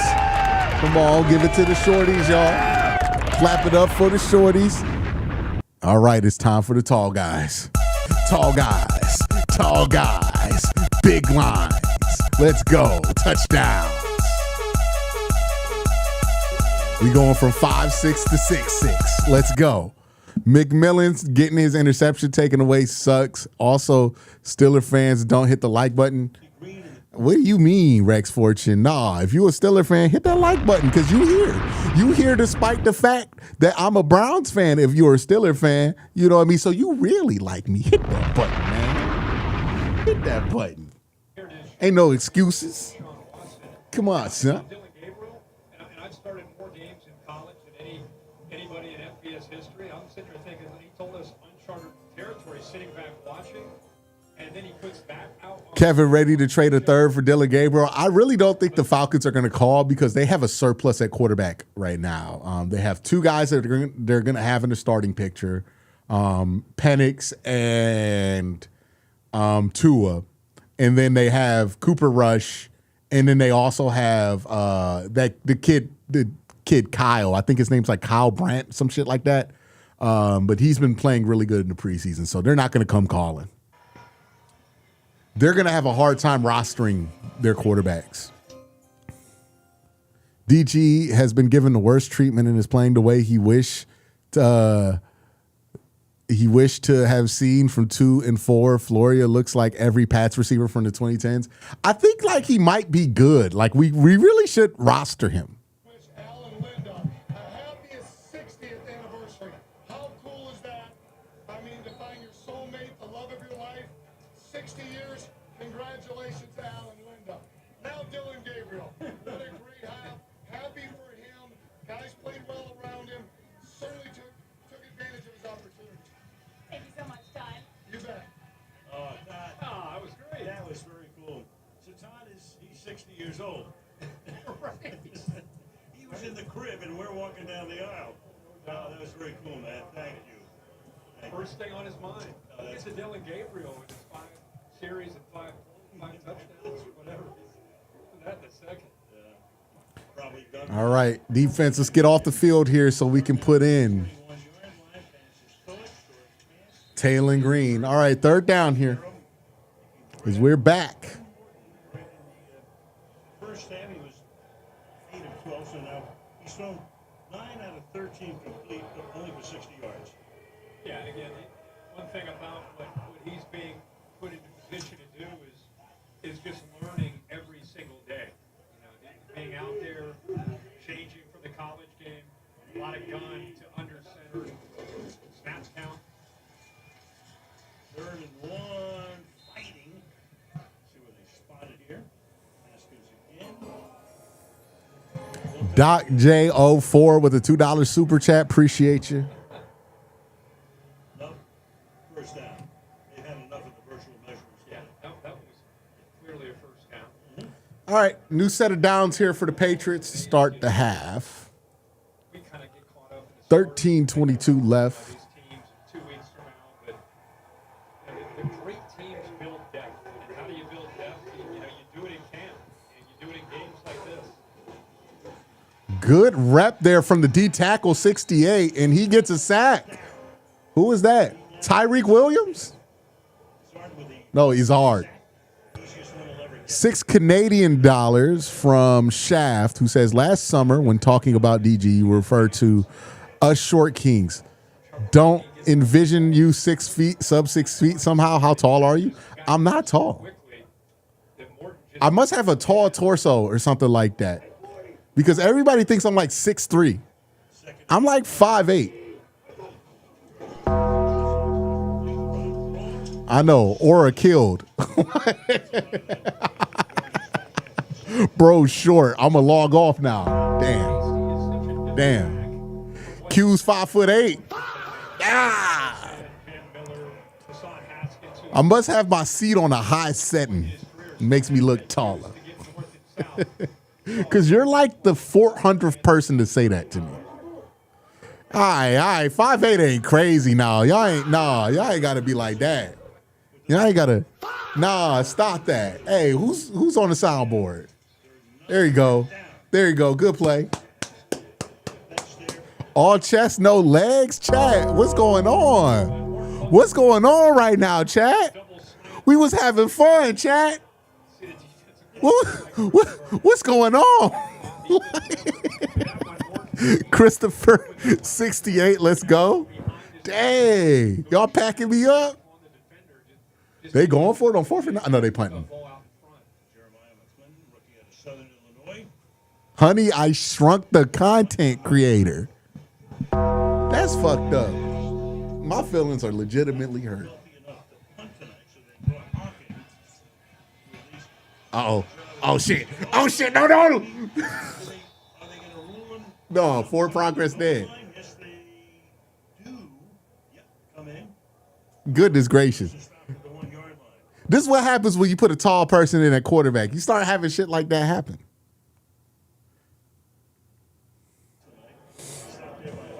Gage Larvidan. Well, folks, that'll be Casey Concepcion during the season. Q can get the uppies from Megan Bain. Hey, man, some of y'all not even tall talking like this. Some of y'all out here talking like this, and then I meet you in person, you 5'9". What are you? What? No, I'm not taking this from nobody in no medium t-shirt, first of all. So if you got a medium t-shirt, out of here. Nah, we not taking this from medium t-shirts. All right. Can I touch the rim? When I was younger, yeah. Like, what y'all stop asking me these questions. I don't like this. All right. Damn. Hey, ban Todd from chat. It's over for you. It's over for you. Oh, I'm 6'3". Yeah, I'm 6'3" on the internet too. Fuck it. I should have never told y'all nothing. I've been telling y'all this for years. Y'all never listen. Chat just going in on me. What I do to y'all? What I do? See, this is why we can't let tall people breathe, because they get this one little inch and they run with it. You know what I mean? They run with it, right? It's Stilly Dan, Chat Wilder. Yeah, I know they are. But guess what? I can feel comfortable in economy seats, you tall motherfuckers. Yeah. I can sit in the back seat of a car and not have my knees in my chest, you tall motherfuckers. Yeah, I can scratch my back right now. Can you do it, you tall son of a bitches? I don't want to hear it. You tall bastards. Yeah, I can't get into the car without hitting my head on shit. Yeah, I hit my head on ceiling furniture all the time. I can't have a chandelier because it's an actual health risk. You know, tall people die earlier. I'm just saying. The short kings live longer. Hey, that's all I'm saying. All you tall people talking in chat, you're going to be talking to God sooner because you're tall and your body not meant to handle it. You know, being tall is actually a form of sickness. We just saying Jesus was 5'8". You saying Jesus ain't cool? I'm 5'8", just like Jesus. You know what I mean? What's wrong with that? Q sit on a booster seat. You not even tall, Cleveland man. You not even tall. Yeah, have fun touching all that dirt at the top of the grocery store. Nah. I'm not hearing this from you tall bastards, okay? Out here always looking awkward in pants and shit. Nah. 2nd and 6. They tried to get the Browns on a pre-snap. They didn't move. Handoff for Taylor. And it's not going to go anywhere. The Browns are going to have to run again on 3rd down. Short King Quincy. Hey. I'm not. Short King's 5'5" and under, man. 5'5" and under. You know what I mean? Nah. Y'all not doing this to me. Okay. All right. If whatever joke I just want y'all to know, any joke y'all make about me being 5'8", Jesus is hearing that, and Jesus is 5'8". So how you feel about that? Go Google it. Go Google it. Right now. Right now. So you're making fun of Jesus right now. Okay? Whether you know it or not. All right.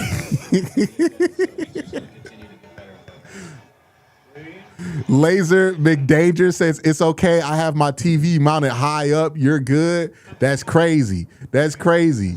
That's why tall people have bad backs. Yeah. Yeah.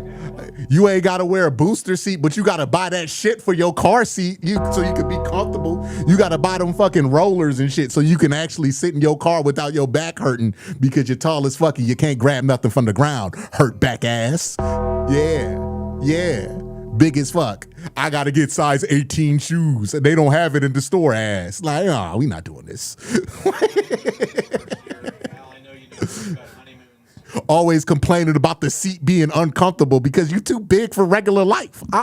I'm built for regular life. The world is built for a man my size. I'm regular size, okay? Y'all not about to erase regular size, average height, and act like that's short. Nah.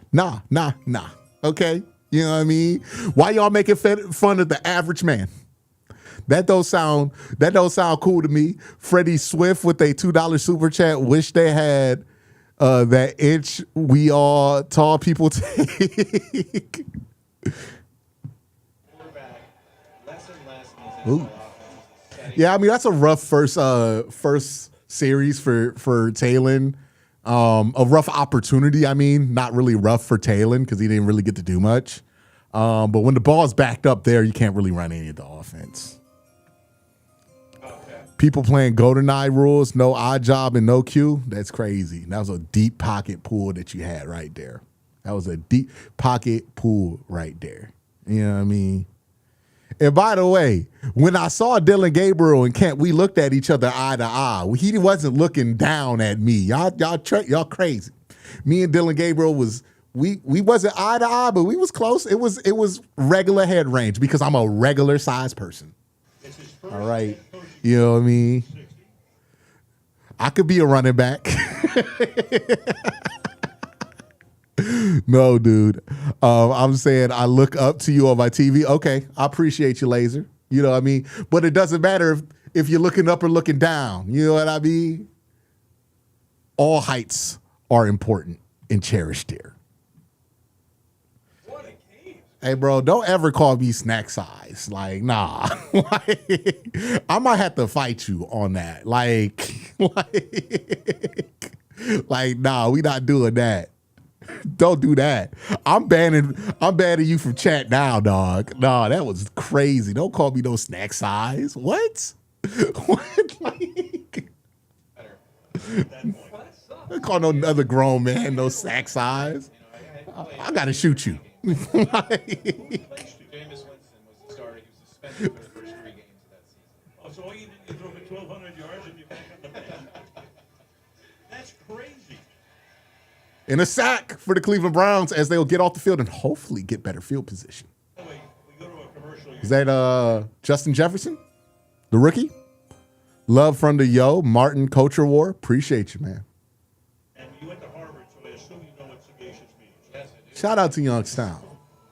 So We're 5'7" is the average height, and I am technically taller than that, which makes me technically taller than the average man in Youngstown. Just saying. Just saying. Just saying. I want to watch it. He wanted some advice right now with all that's going on in his world. You can think about that. We're just going to take a commercial break here. Oh, don't touch it. For the love of God. Poor Taylor Green. Poor Taylor Green, man. Ooh. How tall is Cole? 5'2". Cole 5'2". Cole shorter than Rail, actually. I know I hate to break it. But yeah, Cole short as shit. Go to Cobe's Twitter right now and tell him that you know the truth. Kobe is 5'2". Just be like, damn, Kobe, I didn't know you were shorter than your cousin. You saw DG eye to eye. You on a stepper? Stop it. See, like now. How tall are you, Salvin? How tall are you? I need to know. How tall? See, it's funny making fun of people's heights on the internet when you ain't got to do this. You ain't got to. I can't see how tall you are. Now, send me a picture of you. I need to see some.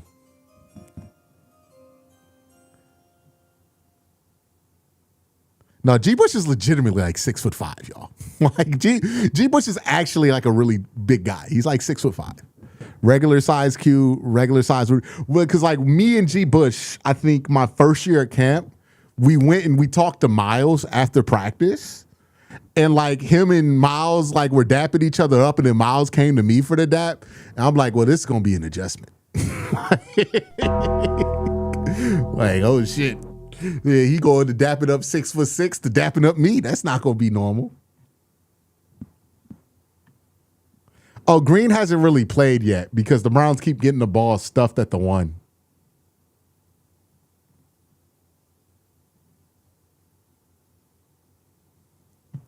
Yeah, G's like 6'5", like he's tall. Because I took a picture next to G, everyone was like, oh my God, Quincy's got to be like 5 foot tall. I'm like, G Bush is tall. I'm acting extra 5'8" right now. Takes one to know one. Takes one to know one. You know what I mean? That's why your knees bad, you tall, ashy motherfucker. Okay? Yeah, I'm going to just start making fun. Y'all got bad knees. You know what I mean? Y'all knees are a huge critical weakness. You know what I mean? Just always wobbling. And why tall people always got ashy knees? Can you not reach your goddamn knees to put some lotion on it? You know what I mean? I don't understand it. And can we talk about how some of you tall motherfuckers can't rebound? When we be hooping in the rec, why the best rebounder always be somebody short? You know what I mean? It'll never be a tall dude just out there rebounding. Y'all lazy. That's what the hype make you lazy. You're just so used to reaching for shit. You know, you just get lazy. That's what it is. Tall people are just inherently lazy. Greg said, not Craig, with $2 super chat. YSU won today. Gwen alum here also. Appreciate that. They better have beaten Mercyhurst. If they ain't beat Mercyhurst, bro, like they gonna have to fire the coach immediately. Hey, it ain't about me. I do got knee problems, though. I know you got knee problems. It's statistically probable that you have knee problems if you pass a certain height. And you know why that is? Just get rid of the ball, Taylor. Don't run out of bounds. Oh, Taylor on the run. Taylor on the run. Taylor on the run. Okay. That's pretty good for a tall guy. That's pretty good for a tall guy. You know what I mean? You know, like it's real clear what he can do. Okay, nice run. Nice explosive from Taylor Green here. I mean, this is a dead play. He doesn't get the ball out on time. I was afraid he was going to run out the back of the end zone. Big, tall ass. But then he just ran up the middle of the field and did some good stuff. Nice. Wait, you met Miles? That's cool? Yeah, I dapped up Miles. I talked to Miles. We did this quite a bit in the SEC at Arkansas. I talked to Miles. All right, Taylor. All right, Taylor. All right, big fella. But you see who he needed to get the ball to? The little man.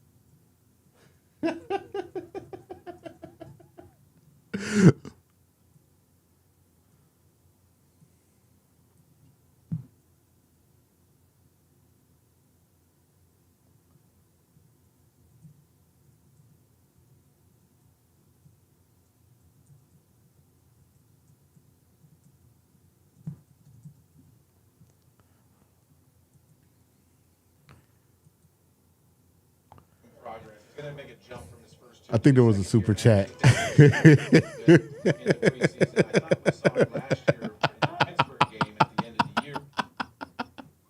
That's what Cove get for trolling me during the show. He thought I was gonna get him. All right, this drive's got some juice. A little bit of a come on, get on ball. Okay, fumble from the running back, but the Browns got back on top of it.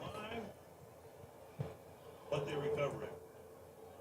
But I also think this is set up here for Shador. I mean, if Deshaun, once he fails, Shador's going to jump into this thing, and he's going to be the guy, and this city is going to be behind him. So you think he'll fail?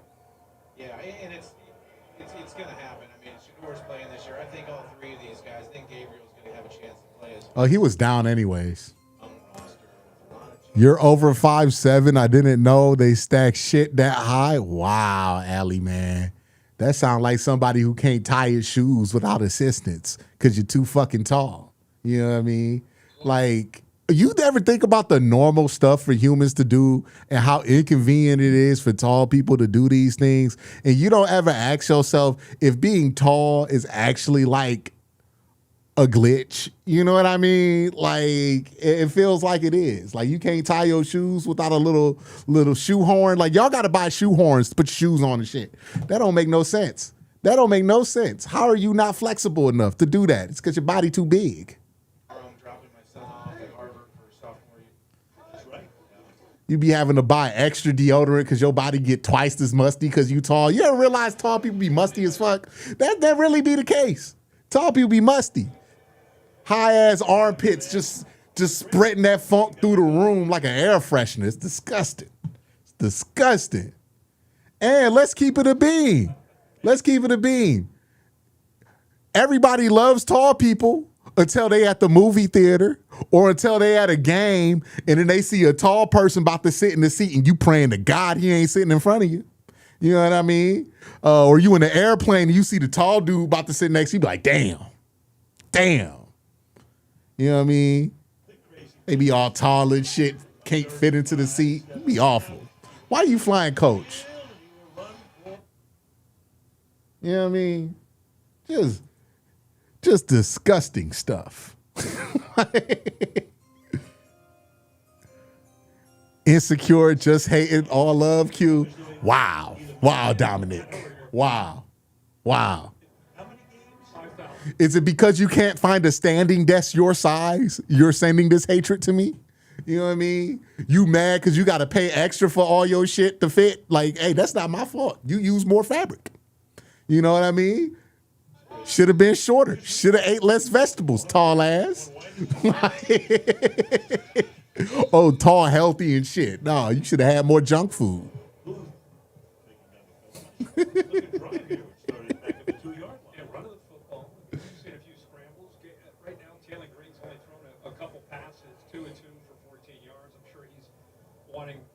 More of an opportunity to get the Tall people always want to pick you up. Why? Y'all just bullies. See what I mean? Natural bullies.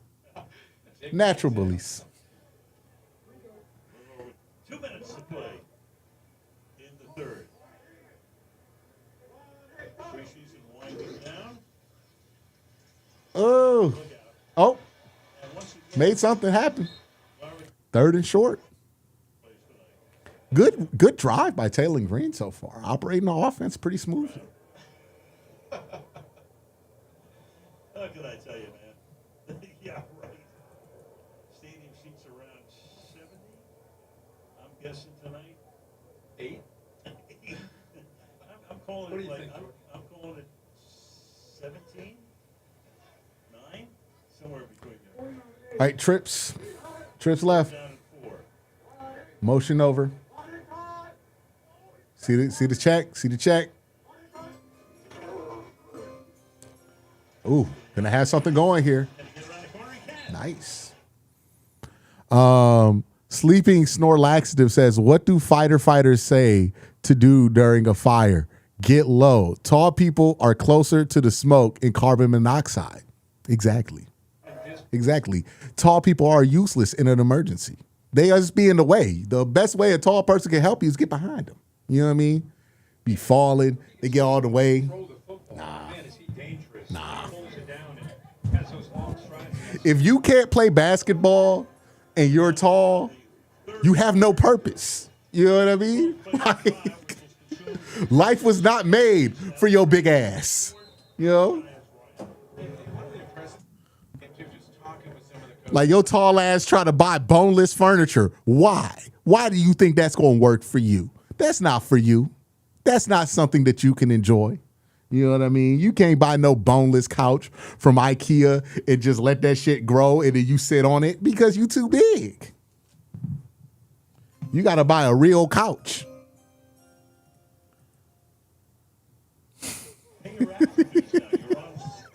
Hey, if Todd doesn't have 4-1 package with Taylor Green, it's coaching malpractice. He's looking good out there. 27-13, Browns back after these messages.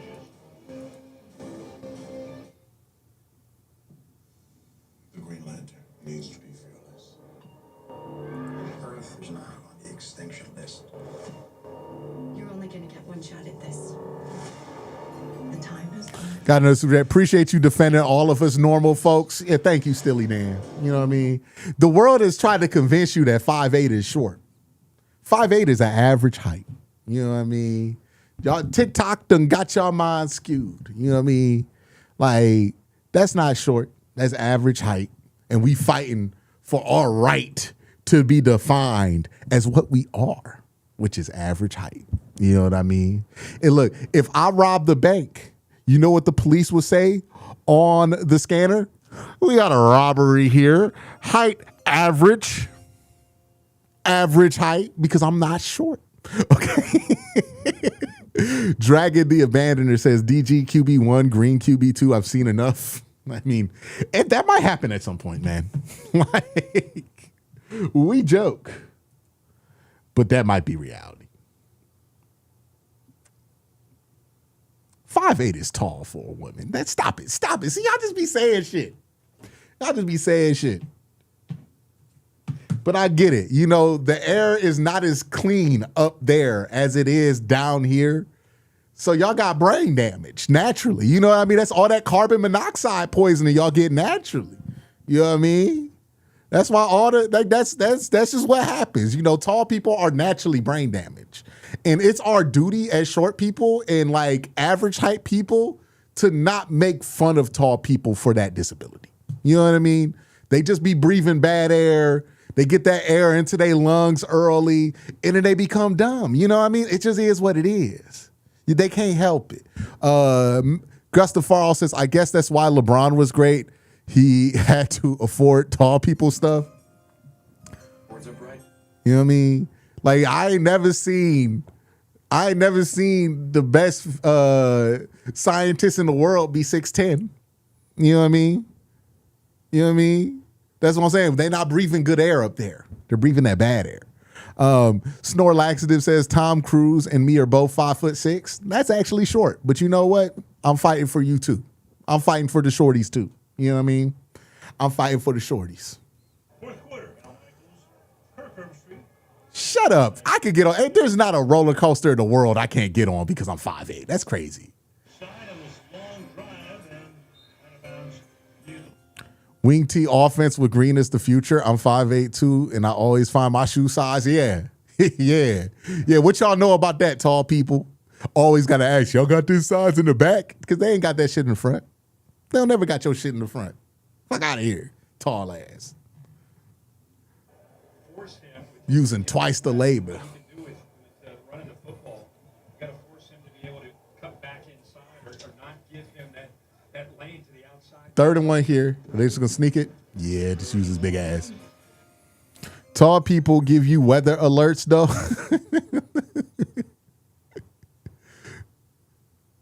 We always get caught up in quarterback play and the skill, but again, I just got to go back to the offensive line. Yeah, you got to buy your shoes online, don't you? Because you're tall as shit. 16 wide. That's crazy. It's too tall. The shoes don't even look good when you got that big of a shoe size. Like, that shoe looks fake. Like, you ain't never seen Shaq and be like, he got heat on. Like, because it's like, it's big as fuck. To come with him here to Cleveland, so I think he's very confident, even though they're breaking. I heard they asked QC to be Peter Dinklage stud double in the next Game of Thrones.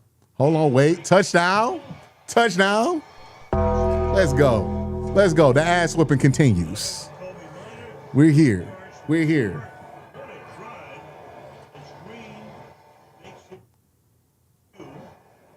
And to the person who said that I'm the Peter Dinklage, whatever, stunt double, that's why you have never had a comfortable night of sleep, because you're too fucking tall. Your back always hurting when you wake up. Your neck always got a crick in it. You tall motherfucker. All right, Denandre says, look up the common billionaire height. I don't know if I'm trying to do that. Nice run by Andrew Booth. And the Browns offense continues to look smooth as we continue to have some fun today.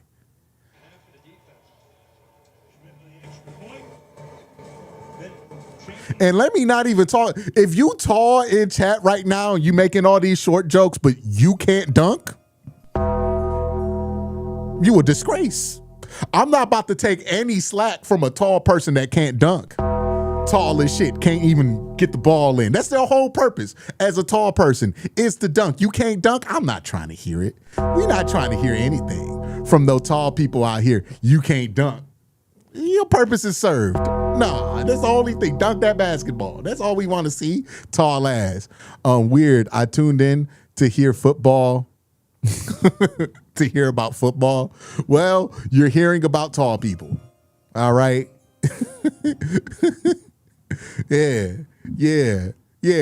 All y'all tall people in chat can't dunk. I don't want to hear this. You just like me, but you have less of an excuse. I know why I can't dunk. Why can't you? It's crazy. Big tall asses can't dunk. Well, my back hurt. I got a knee thing. I got sciatica. Okay, yeah, whatever. Y'all always got some shit wrong with y'all, tall ass. I hate basketball. Oh, what's your purpose? You tall and you hate basketball. What are you doing?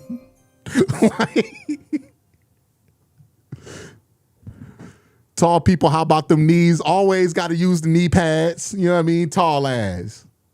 Arthritis early, in your early 30s because you tall. And you looking at me like I'm the problem. I use my functions well. And it's been a good preseason game, man. We've been having fun in the chat. Hey, man, what do tall people do in college when they be having y'all sleep on them twins? You got the twin bed.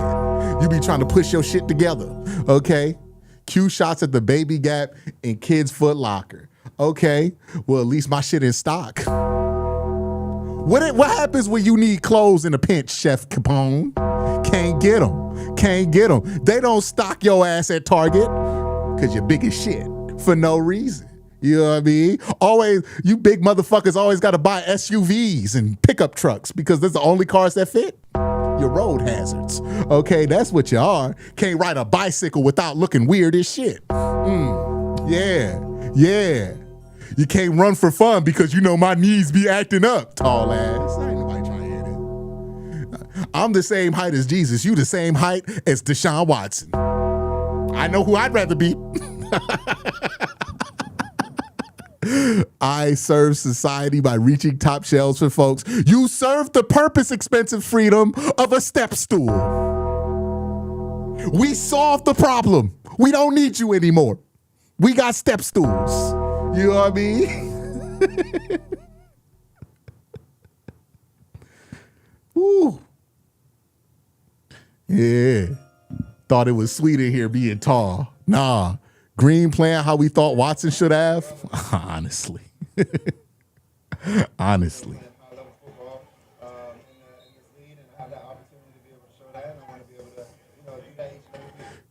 Physically, athletically, describe the 30-year-old version of Deshaun Watson. I'm healthy now, 100% healthy. Mentally is really, really good. Okay, they got Deshaun Watson on the interview, and this is a great time to hit the mute button.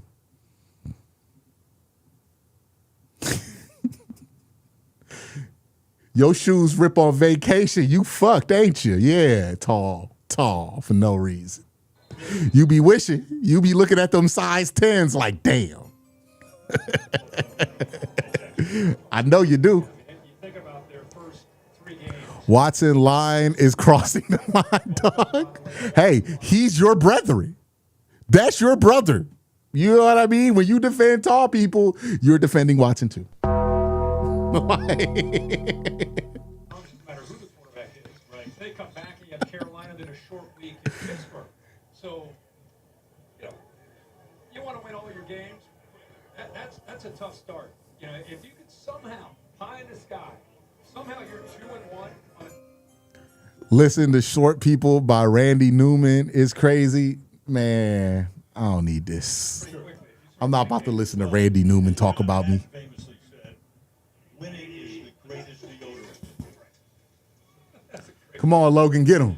Keep running, Logan. To the outside, that pass is incomplete. Good catch. If they're to win Drake May. Week 5, which is our 4th game, will be here on Prime, Pittsburgh and Cleveland. Had a beauty a couple of years ago, too. Yeah. Oh, yeah. What do you think? We've talked quite a bit about Deshaun and Cleveland. I just want to ask you, what are your thoughts on Someone said, that's it, unsubscribe. Cove is actually 5'2". Hey, we broke the news in chat, y'all. Cove 5'2".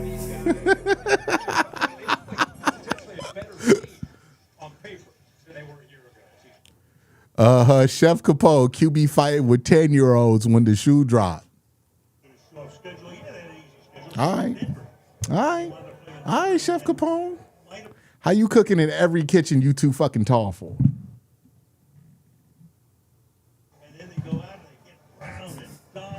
Somebody make Cole a Wikipedia page and then put the height at 5'2".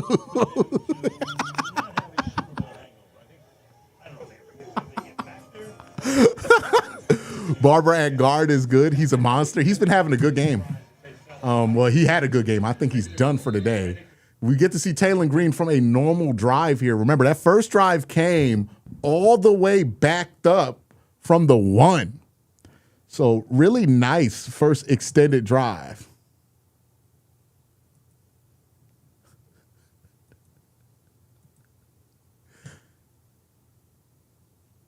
Sweat moves you forward.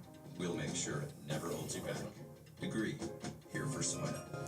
Taylor, Shador, DG all showed more than Watson. It's unfortunate. It's unfortunate that we did not see more from Deshaun Watson in the preseason.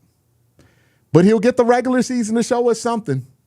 So hopefully when it counts, he plays better. But we know what the reality has been there for a while.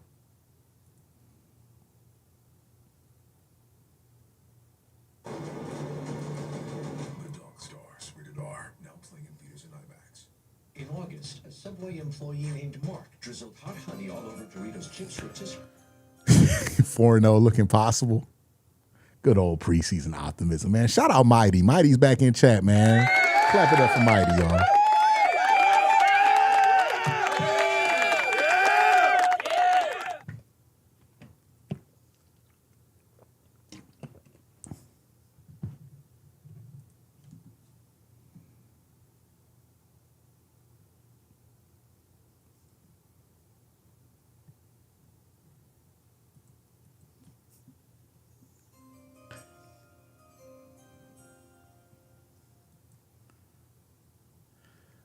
How big is Curtis? Curtis is like 6'2". Curtis is 6'2". Curtis played line. Curtis's height is documented. He played at Overton in college. So, yeah, he's 6'2". Around 6'2". Yeah, he's 6'2".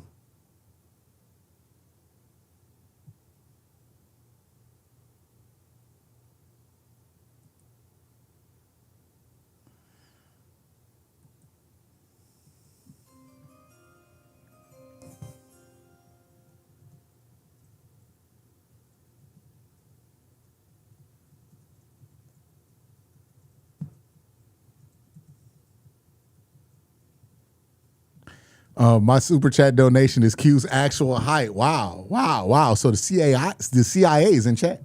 The CIA is in chat. I can't believe it. We have been infiltrated. But it goes back to what he talks about a lot, about your identity is critical because your culture gets tested when you go through those tough times. How do you respond?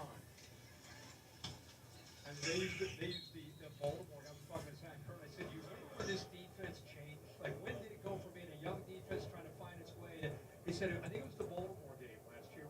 We faced some adversity, and we came through it and found a way to win the game. And it almost taught us that even if we hit some adversity, it's okay. Like, we've proven All right, 2nd and 7 here. Terrell Williams is the defensive play caller, and it's, of course, the DC this year. Let's see what Taylor got. And they feel really good about it. They lost a few pieces, but the guys that Good, strong, hard count. they feel this group could be maybe even better than they were on defense last year. Browns blocked this well, and that's going to be a first down. And again, the run blocking has just been so much better from all of these units so far. The improvement from week 1 to week 3 is just significant.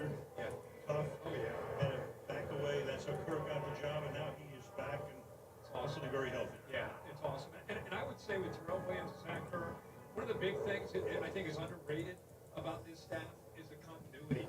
A lot of these guys have worked together for 6 or 7 years. You go back to Tennessee with T. Willie up there. All right, Browns with a new fresh set of downs. We got Taylor Green under center. And I think that helps when it comes to getting the same message across to the entire defense. Clean drop. He's just going to run here. I like that he's a lot more willing to run than he was in college. Just like go to it, you know, have some success there. He is a big, fast dude. Teamed up with Greg Woodson on the back end. You think about Christian Gonzalez, you got Marcus Jones in the slot, Carlton Davis and the other side. I mean, think about that back end alone, what they have to work with. And Spillane and Christian Ellis at middle linebacker. They've added some depth there on the outside. There's Gonzalez there in the glasses. The ice there around the neck. Still trying to get that long-term contract. Nice run again. Good blocking on that right side of this line right now. Same agent. Just feels like that's going to happen soon. Well, the minute you see somebody and your agent's got that guy, you're going, it's coming. Hold on a second. Yeah. And boy, has he proven what he's all about in 3 years? His 4th year out of Oregon. But yeah, like I said, he and Davis. Taylor Green speed a problem. He's legit 4.39.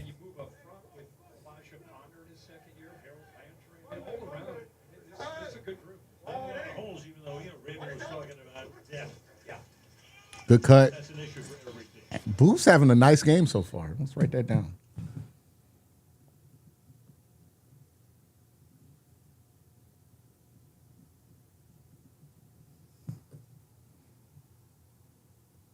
Guys find this every year you find smart, dependable, football savvy guys. He goes, that's the head man. He goes. Well, we saw in the game earlier too. Remember, they ran a read option with Dylan Gabriel. So we know that's in the playbook. Man, real easy sneaks, man, with Taylor in there. 29 looks better than Marshall or Rocket by a mile. Yeah, he's been having a solid preseason. I wonder what they do with him. The draft picks that they have, and they're as good as anybody getting in that 5th, 6th, and 7th round. And like I said, the undrafted free agents, a lot of these guys, they make the roster, they do create that depth. Vrabel looked like he want to go home so bad, bro. Of course, some pretty good heritage there as well. That was pretty good. Yeah. Right, there he is. And of course, all fun today just makes the last week all more tragic. Yeah, I think, though, the thing to remember is that the quarterback stuff that we're upset about is ultimately the most temporary stuff on the roster. And the more important stuff for the Cleveland Browns' future, that stuff's trending up. You know what I mean? Like, there's legitimate reason to be excited about what this team can do with that youth and talent going forward. It's just right now the spotlight's on the literal worst part of the team. So that's going to make your view of it feel a lot dimmer because what's actually important and good is not in focus. If you were looking for the most talented roster all those years, I don't think they got the quarterback right all those years. But oh, God, don't. Yeah, this ain't Kent State, buddy. Can't do that. Can't go across the field.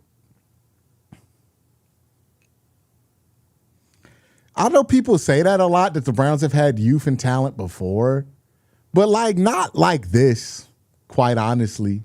Like I've lived through all the other runs that the Browns have had, And they had guys that like we thought were good, but this is different. We got guys that everybody thinks are going to be really good, right? Like nationally, the scout, the draft people, all of those folks, right? Like it's a little different this time.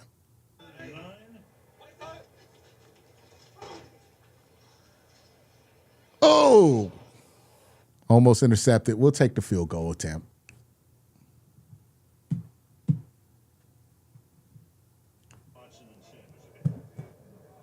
So you're going to have a meeting this week. Who do you keep? Who do you not? There's no way. Yeah, I think that ball got tipped. A one-night Dylan Gabriel thing for me. I've seen this kid do exactly what he did tonight. Almost every start he made in college, whether it was at UCF, Oklahoma, or Oregon. So this is who he is to me. And with Todd Monken's system and calling up plays and building it, I don't know how you let him go personally. There's no way I would let him lead. Nice punt. That's the kind of stuff you need to see from Bojorquez, right? Give him a short field here.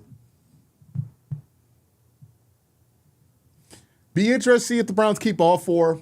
I think they're probably going to keep 4 on the initial 53 and then roll and try to sneak Taylor Green onto the practice squad. That feels like what they've been trying to do. I think that would be something that they could probably do successfully too.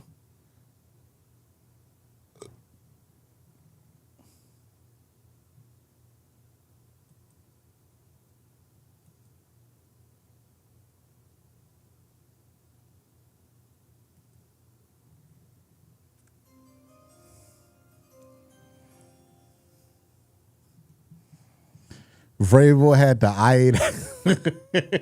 the Kevin Hart joke. Shout out to Cam Cutouts. Appreciate the super chat.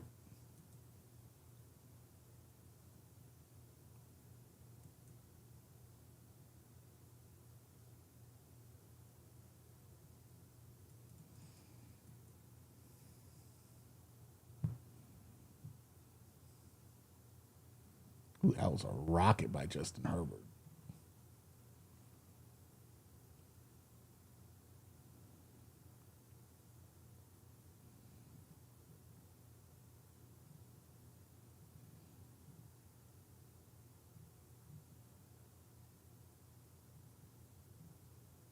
For 20.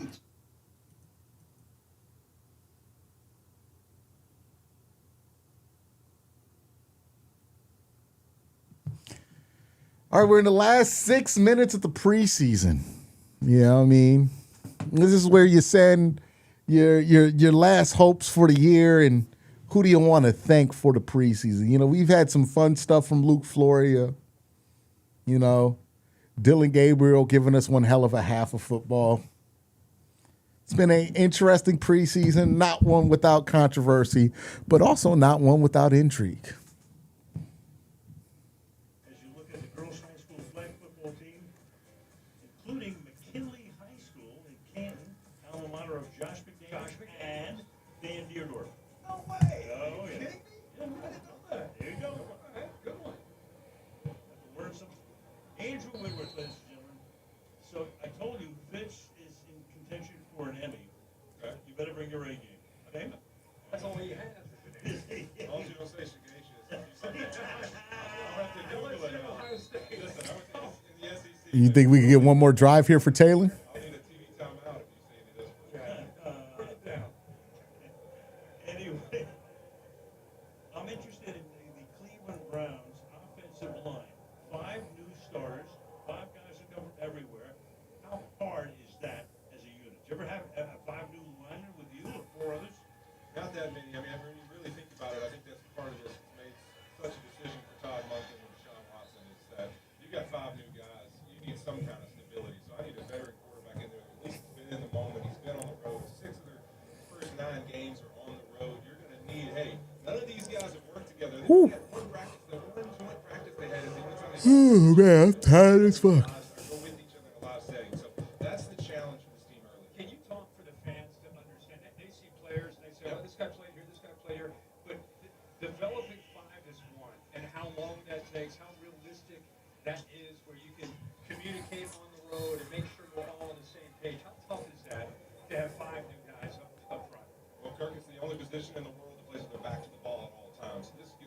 Gotta cut Watson and keep the rest. Yeah. I would say Watson is definitely the least interesting guy we can play.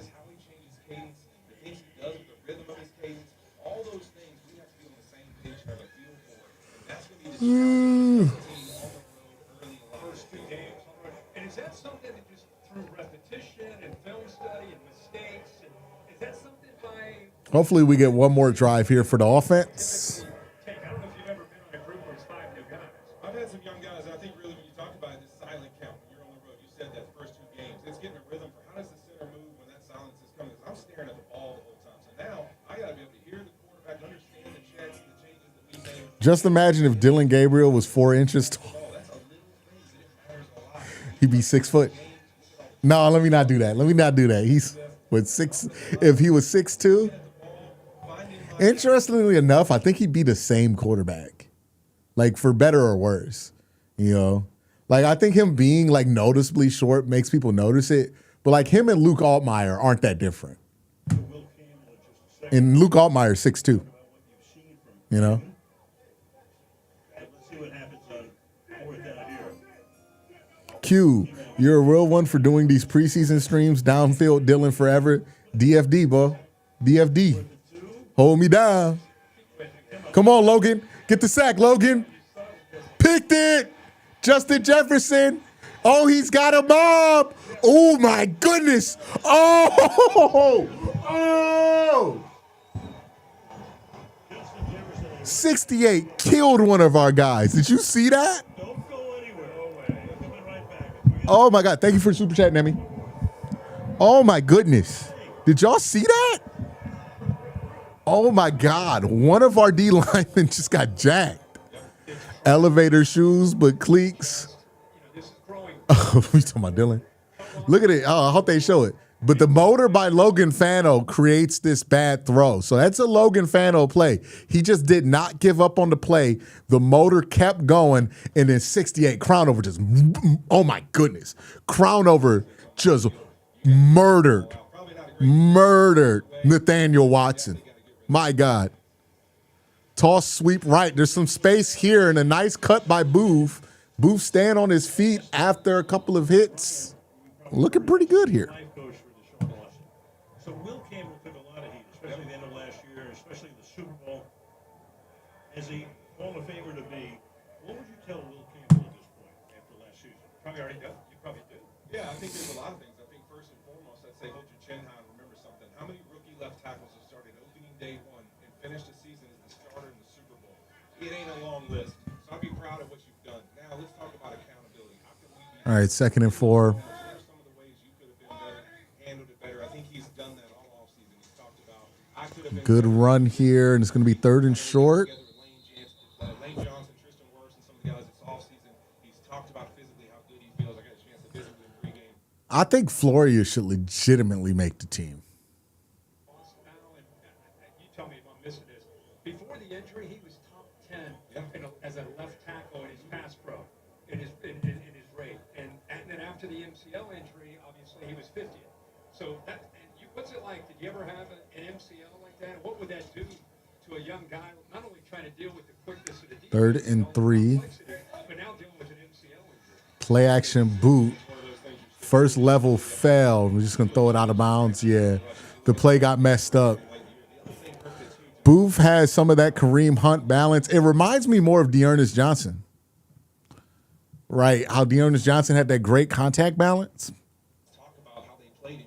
We'd studied kind of who got him throughout the year. That's the rushes we went after him with. So you've got enough tape for them to know and you're playing through an injury. All right, we're going to go to commercial. I need one more thing from you. In 10 seconds. All right, perfect game for Schmidt. Are we going to get one? Oh, I think he's playing. I think we got to figure out all the little parts that go into it, baby. I think he's playing. Hey, listen, you go put a helmet on and hit a sled. You're playing football. I don't care what you say. You're going to figure it out. Wait, how do you find Rich Nice. to fit? Honestly, Nice job, Schmidt. All right, 37 points for the Browns. 2 minutes left in this game. I imagine the Patriots will just run the clock out. But, yeah, we saw some good stuff here, right? Booth, I thought, played well. I mean, Dylan, Austin Barber, Luke Floria. Really good stuff here. Run game in general, much better. We said at the beginning of the preseason, hey, we just want to see progress from 1 to 3. And I think we saw good progress in the areas that matter, you know?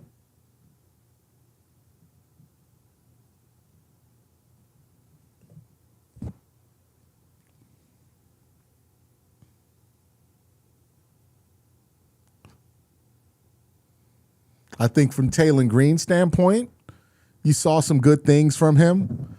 Obviously a work in progress, you know, but I thought some nice stuff from him today. I thought Dylan was good today too.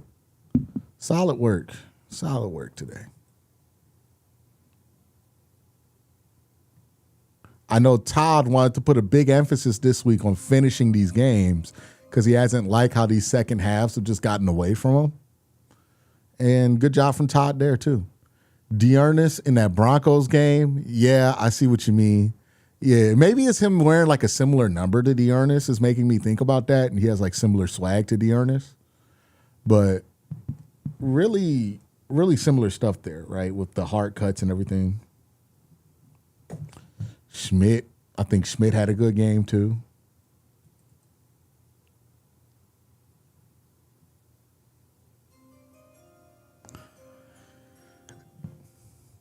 Eclipsicles with a $20 super chat, man. Shout out. Was fun spending the evening with y'all. Look forward to the season. Yes. Yes, it is. So now, preseason over. We're going to get final cuts over the weekend. The next 2 weeks are about the season now, you know? So look forward to that.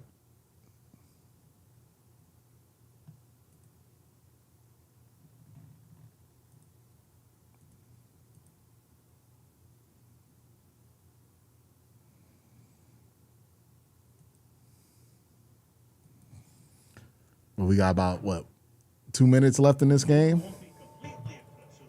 Appreciate all y'all for coming in. We had 1,000 in I didn't think we were going to get that many people today, to be honest. I thought we were going to max out at like 500. You know what I mean? Third preseason game. Absolutely no starters playing. And it's super late. And it's a weeknight. Thought it was going to be low numbers today, but we did great numbers today. So, again, shout out to y'all, man. Clap it up for chat. Y'all were good today. Clap it up for yourself. You know what I mean? Hit the like button on yourself. You know, you did a great job today, chat, arguing with me, trying to roast me a little bit, you know, and went a little too far. Went a little back. You know what I mean? Had to remind your tall people that you can't find your stuff. You got to mail all your shit to your house. You got to pay, you know, tall people are responsible for like 90% of the global carbon footprint in the world because they got to spend all that goddamn money on shipping for everything because they can't get nothing bought in store. But, you know, we have fun. We have fun. You know what I mean? So shout out to all the shorties in chat. You know what I mean? Shout out to my short people. You know what I mean? Shout out to my tall people. You know, bad knees, arthritis, back hurt, but you're still here supporting. You know what I mean? Shout out to the talls. Shout out to the talls. And then let's give it up for the regulars out here. Yeah, regulars. Yeah, where my regular kings at? Let's go. Let's go. The average height of a king is 5'8". You know what I mean? Just a regular king. Regular kings. Let's go. Let's go. Let's go. Let's go. Big shout to the regulars. You know what I mean? Big shout out to us. We can buy any car we want without worrying about if the seat gonna fit and shit like that. You know what I mean? Regular size people don't, like, you know what question I never had to ask myself? Is this gonna be something I can use because I can't, it's too low? You know what I mean? Like, shout out to the regulars again, man. Let's go. Let's go. Let's go. We don't have to buy Amtrak seats to be able to travel because you need all that leg room and shit. You know what I mean? So big shout out to us. You know what I mean? Who the world is truly made for. You know what I mean? Do one more time. You know what I mean? But also clap it up for the talls. You know, they got it hard out here. They got it hard out here, man. Look, Stilly Dan says, love having my shoe size in stock. They always got them size 10s. You know what I mean? So clap it up. Clap it up. Clap it up, man. Clap it up for the and then clap it up for the short people. You know what I mean? Shorties. Come on, shorties. Yeah, shorties. Let's go, shorties. You know what I mean? You're small, but you're still capable, shorties. You know what I mean? You know what I mean? You know what I mean? The best way to chop a tree. Get low. You feel what I mean? You feel what I mean? You know what I mean? But big shout out to the shorties. You know, somebody got to buy all the small clothes out there, the medium t-shirts. So shout out again, man, to my medium t-shirt people. You know what I mean? Shout out to the medium t-shirt kings. But yeah, we're wrapping down this game, man. I want to make sure I get my shout outs in before we wrap up for the day, before I start to prepare for my post-game show. And of course, you know, he loved. And people are like, why are they showing the Pats sideline? Because the world is not that interested in Browns right now. The Pats just went to the Super Bowl. I'm just glad that the Browns are wearing their all-white jerseys in the preseason, because that means they're not wearing all-white during the regular season. And we all know what all-white does in the regular season. So it said, as a tall person, I can attest we have to dig deep into the clothes bin at Costco to find our size. Y'all don't ever be able to buy shit on clearance. They don't ever have 3X on clearance, dog. Like, that's not there. Jared Verse got that ice on, you know. He liked that jewelry. Sure. To get to the Super Bowl. Yeah. But he's gonna, you know, I think who wouldn't want to be in LA, right? With what they're doing, but at the same time, he's gotta try to look at it very Logan Fano hurt. Hopefully he's okay. He's had a good camp. Brown, time out here is Logan Fano. That's his brother. Man, why are you going to zoom in on his brother while his brother is down? That's messed up. That's messed up. Some assistance off the field. Looking better now. Looked like there, he just, at the end of that play, you always worry about getting rolled up on or see what happens here. Didn't really see too much. It's good that he's walking off on under his own power, so he should be okay. Looks decent. His brother right there, busted chops. What's life all about? Who's the older brother? Is it Logan or is it Spencer? I feel like Spencer has real youngest energy. Like, I feel like Spencer is the younger brother. I mean, like, Spencer Fano just has the energy of a youngest brother. Like, if you had a younger, I'm a younger brother, but like, if you know youngest, like when they're the youngest kid, like Spencer Fano has big youngest kid energy. Yes, Logan's the older one. Yeah, Logan's older. That makes sense. You know, we've had so much going on here tonight. I want to apologize. I say a Mobley of the Browns.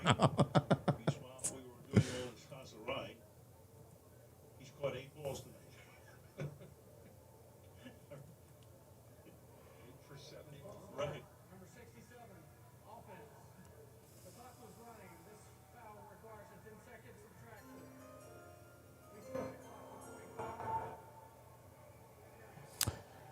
Ajax says, are you the shortest brother? YouTube, I need to report Ajax 42 to the police for a violent crime, because whoa, what are you trying to do, sir?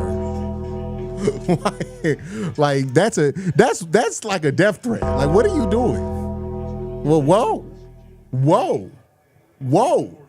What was that? I had let it go. I gave the tall people a shout out. I was peaceful. Y'all saw this, right? I tried to give peace a chance. And then you gonna come in here and ask me, am I the shortest brother? You lucky I am reformed. You know what I mean? That I found my peace, my serenity.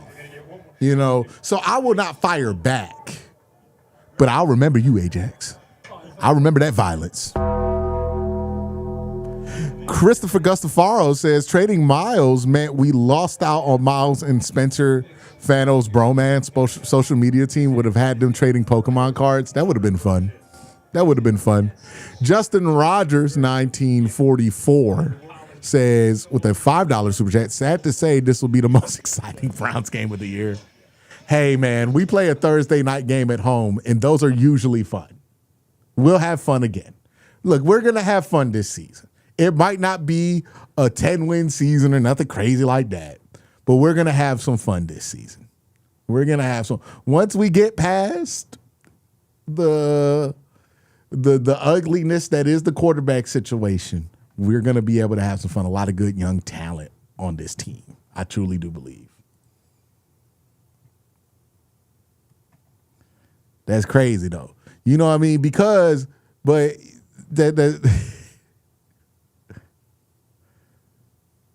but appreciate that. Appreciate that. Nah, I'm not done with tall people. I'm not done with y'all. But I called a ceasefire and I actually believe in it. You know what I mean? Look at some of the most evil people in history. They all tall. I'm just going to say that. I'm just going to say that. They all tall. They all tall. You know what I mean? Only short evil dude we got is what? Maybe Napoleon? You know what I mean? Giga Chad says Q tried to offer an olive branch and he couldn't reach it. Hey, Chad, ban him. Ban him from chat. Ban him from chat. Ban him from chat. Ban him from chat. Ban him from chat. Nah. Hey, I read that shit. Fuck you, Giga Chad. Okay. Trying to be peaceful. Trying to be peaceful.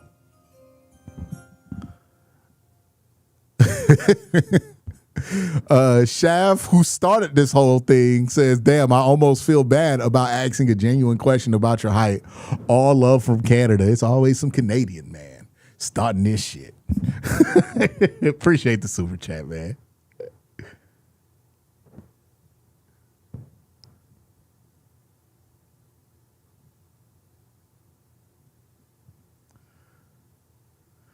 Oh, man. Oh, man. We got to be, but remember, you know, to my fellow regular size and also my shorties, you know, remember, tall people are working at a disadvantage because they're breathing the bad air. They're getting more carbon monoxide per square inch into their brains. And that's why, you know, tall people be like that sometimes. You know what I mean? So we got to understand that we got to be patient with tall people because, you know, they're not as blessed as us. You know what I mean? We are meant to breathe God's air. They are breathing the devil's air. So we just got to be patient with tall people. You know what I mean? So shout out to my tall people. I will continue to show grace. And also hit me up. I'll provide lotion so your knees ain't ashy no more. You know what I mean? Some icy hot too for your broke ass back. Real Ben says Q is at least a half foot shorter than Dylan Gabriel. No, stop it. Stop it. Stop it. We're not doing that. Soul Jammin' 2006 says, tell me why the third and fourth stringers look better than the first and second. I don't know. They just had a better game today. You know what I mean? But let's actually get to the post game show. You know what I mean? We can't talk about all that shit for the whole half. Let's get to the post game show. Let me get to my stuff here.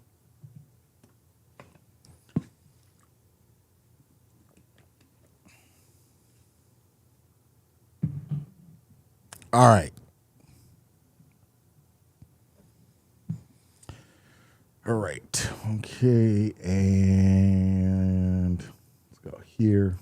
Transition. All right.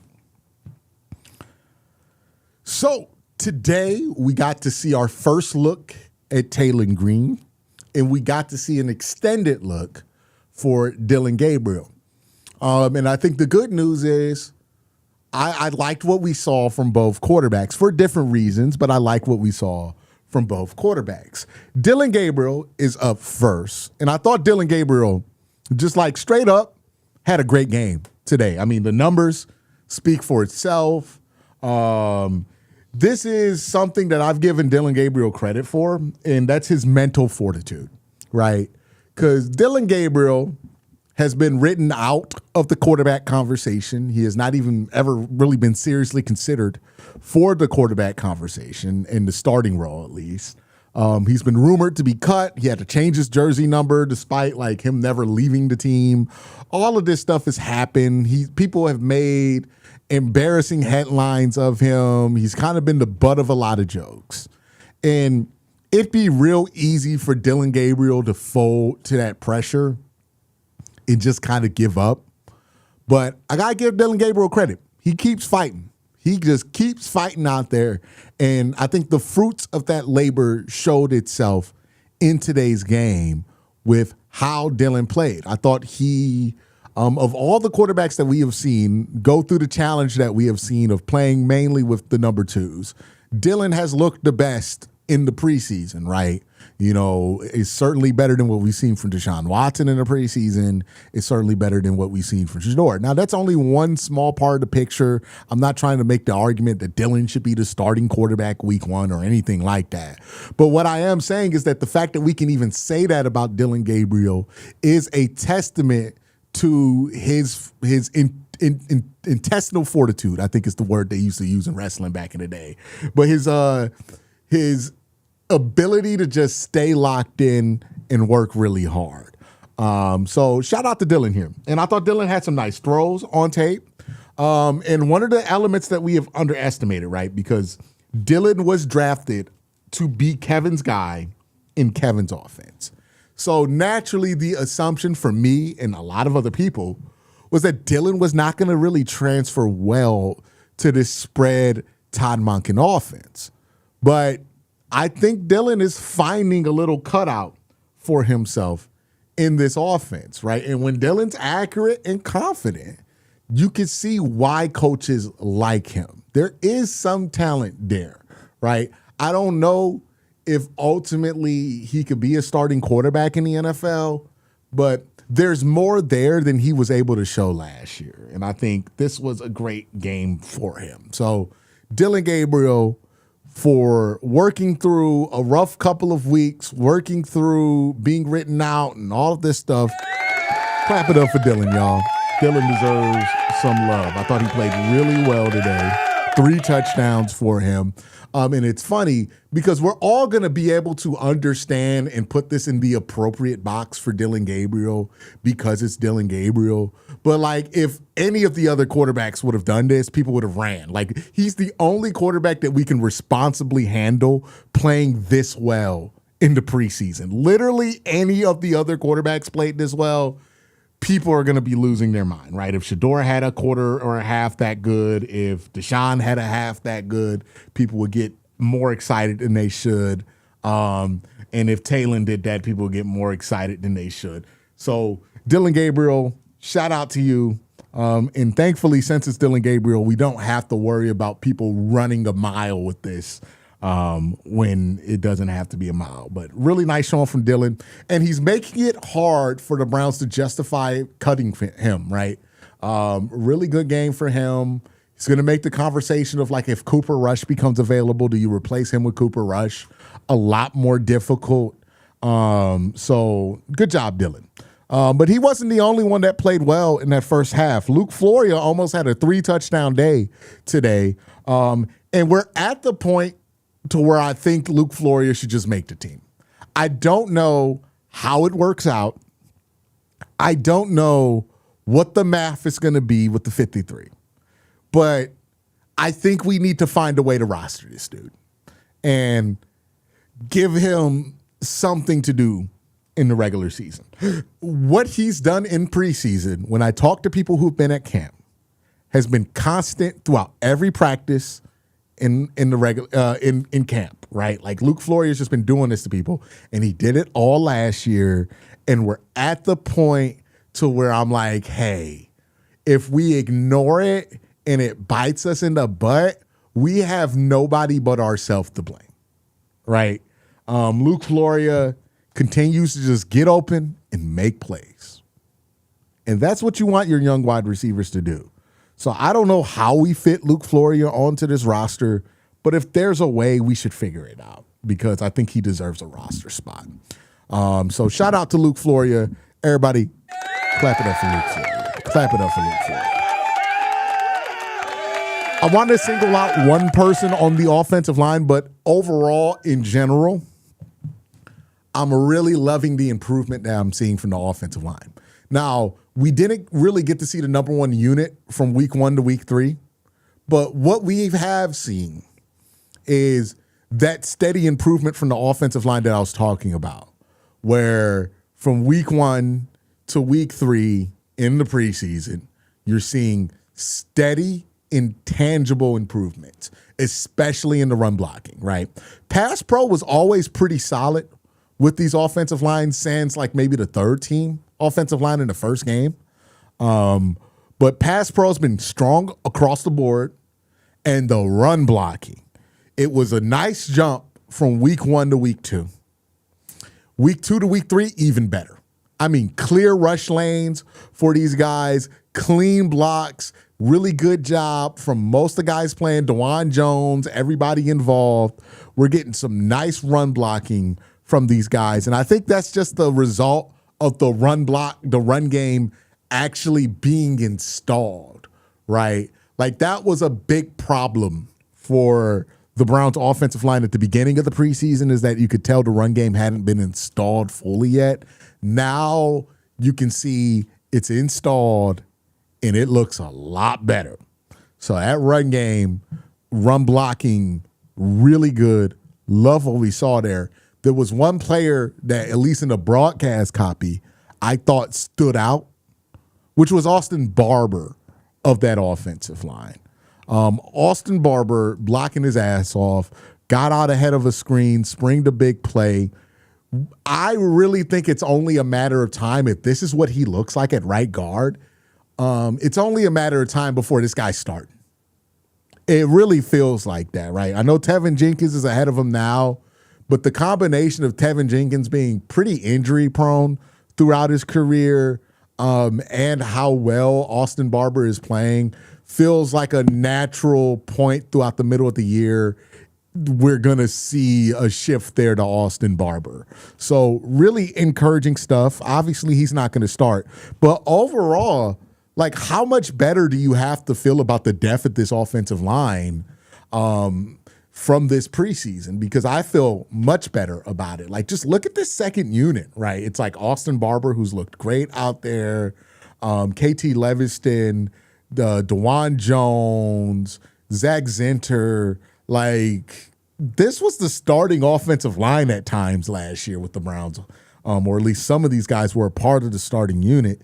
That's like the preseason final game guys that we're rolling out. We got 5 other guys that we're going to play before any of these guys, and those guys have looked good in the preseason so far. So really encouraged by that. I feel like we might actually have offensive line depth, and that's a crazy place to be at. Like, the Browns' offensive line was not just bad last year, but it was the most shallow unit in the NFL. And they might actually be deep. Like, seriously, that offensive line might actually have a little bit of depth. They're going to go from what they were last year to actually cooking with a little bit of depth. So that's awesome to see here from the Browns offensive line.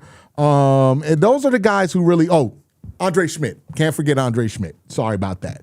Andre Schmidt kicked a few field goals. I think he kicked like 4 or 5 of them in this game, made all of them. You know, here's the biggest compliment I can give Andre Schmidt. When he goes out there, I'm not like overconfident, but I'm not worried. And that's the best place your kicker can have you, right?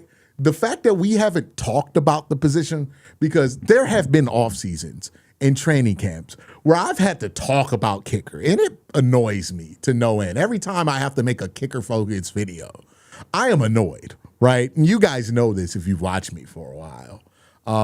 And I don't think I've had to really even talk about kicker at all camp. It hasn't been a story. Nobody's hyping up the kicker like they were with Cade York. But also I feel like he's just doing a good job. And that's awesome.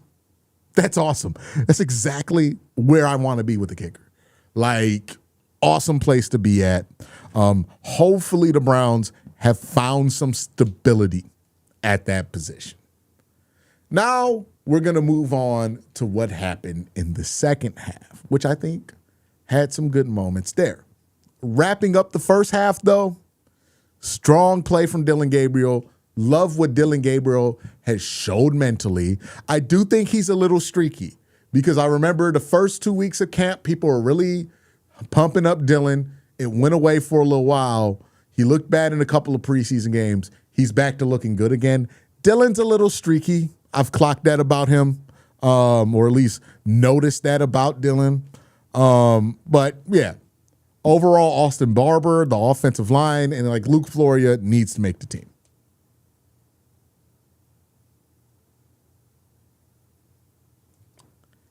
Okay, now let's talk about the second half. So in the second half, we got to see for the first time in preseason, Taylor Green.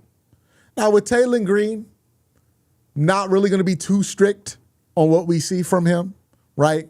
We understand that he's a big work in progress. What you want to see from Taylor is, hey, can you do the big quarterback stuff, right? Well, because that's why you're here. You're 6'6". Let's see you do the big quarterback stuff. The athleticism, you want to see him flash that, and he certainly did that. And also, some improvement from his feet. Now, I didn't notice his feet being bad. I'll have to watch the tape to have a better opinion on that. But overall, I think what Taylor Green showed out there was solid. The athletic ability, really encouraging. There was an awesome play where they're backed up on their one, and Taylor Green just runs for 30 yards. Like, it was like one of those circus kind of college football runs that you really only get in college football. But Taylor Green was able to make that happen. That was awesome. That was awesome to see. The athletic ability was on display all game. He was running away from dudes. You could just see it in effect. He seemed more decisive to run, to throw. Seems like they're working on him. The mechanics never looked terrible. I would have to look at the film and one times it to get a better idea of it. But the mechanics were pretty solid. I thought what we saw from Taylor Green was exactly what you wanted to see. Kind of a test case for what he can do, how he runs, the athletic ability, showing that off. And then also, showing off some of the pocket work. So really nice stuff from Taylor, you know what I mean? I think the biggest impression that I have from watching some of these preseason games is that I have a lot more faith in this coaching staff's ability to develop these players than what I've seen in the past, where some of the development plans and what players will look like looked a little funky. It seems like the progress is a bit more consistent, and it seems like these guys are more responsive and receptive to some of the coaching that they're getting out there. Is it Devin Booth? Devin Booth, I thought had a really good game running the football. Thought he looked awesome. I think he's outplayed the other two running backs, right? Like, I know a lot of people like Rocket Sanders, but we really haven't seen much from Rocket, unfortunately, in the preseason. He hasn't really done anything. But Booth, this is the second game where I could say he was the best running back on the field. You know what I mean? Of the guys who have played significant time, right? Obviously, he's not better than like Quinshawn or Dylan Sampson, but he's had some really nice games, and I think it's something that you can't continue to ignore. So, yeah, like there's a question of like whether Devin Booth should be the third running back. He did fumble, but it wasn't technically a fumble. His arm hit the ground before the ball came out, so I think it would have got caught back in a real game. But yeah, I think his vision, his ability to cut, obviously you want to teach some more ball security with him, but a really nice showing from him. Hopefully he's at least on the practice squad. I do think the question of if he should be third running back should be up there. All in all, this was a third preseason game, and I think it was just a fun game to watch as a Browns fan because, one, Browns actually played well. And that doesn't happen all the time, right? We are very aware of this. But also, I think we're seeing some of the foundational stuff show itself, right? Like Todd Monken had talked about in the press conference the week before, wanting to play better in the second half of these preseason games because he doesn't like how they're coming out and playing. So that was a coaching point for him. And they responded to that coaching point because they certainly played much better in the second half of this game than they have in the past. Obviously, there's only so much you can extrapolate from a preseason game, right? There's not much else you could really tell other than what's just there on the surface.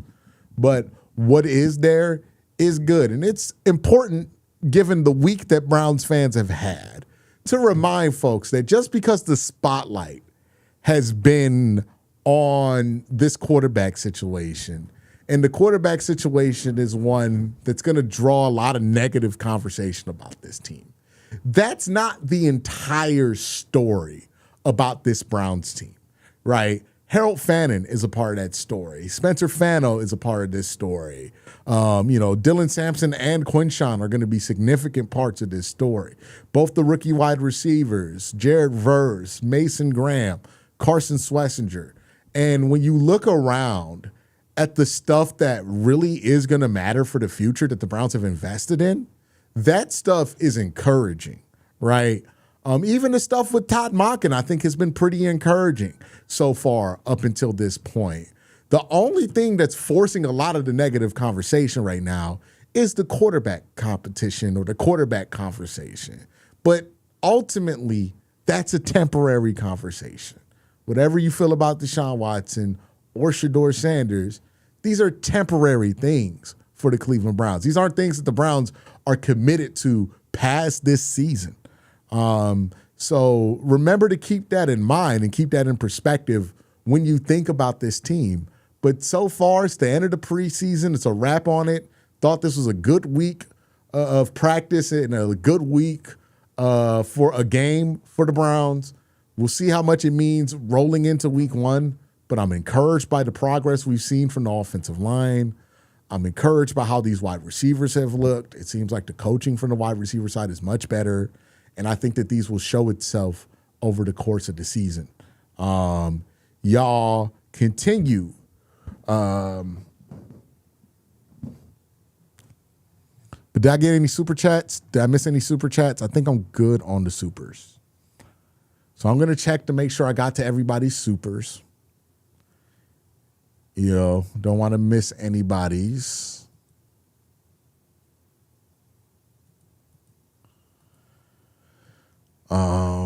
And then we're going to probably peace out here.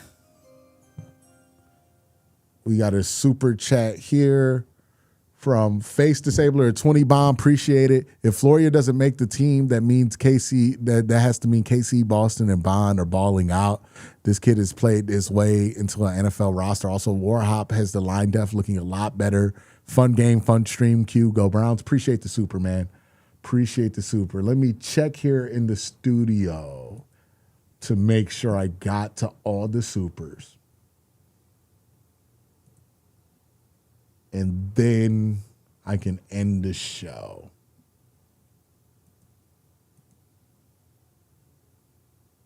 I think we're good.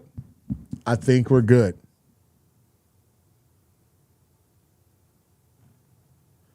Yeah, I think we're good. All right. Want to thank everybody for joining me here on this stream. Hope everybody. But that's it for me. Hope everybody has a great day. Have an even better night. Peace.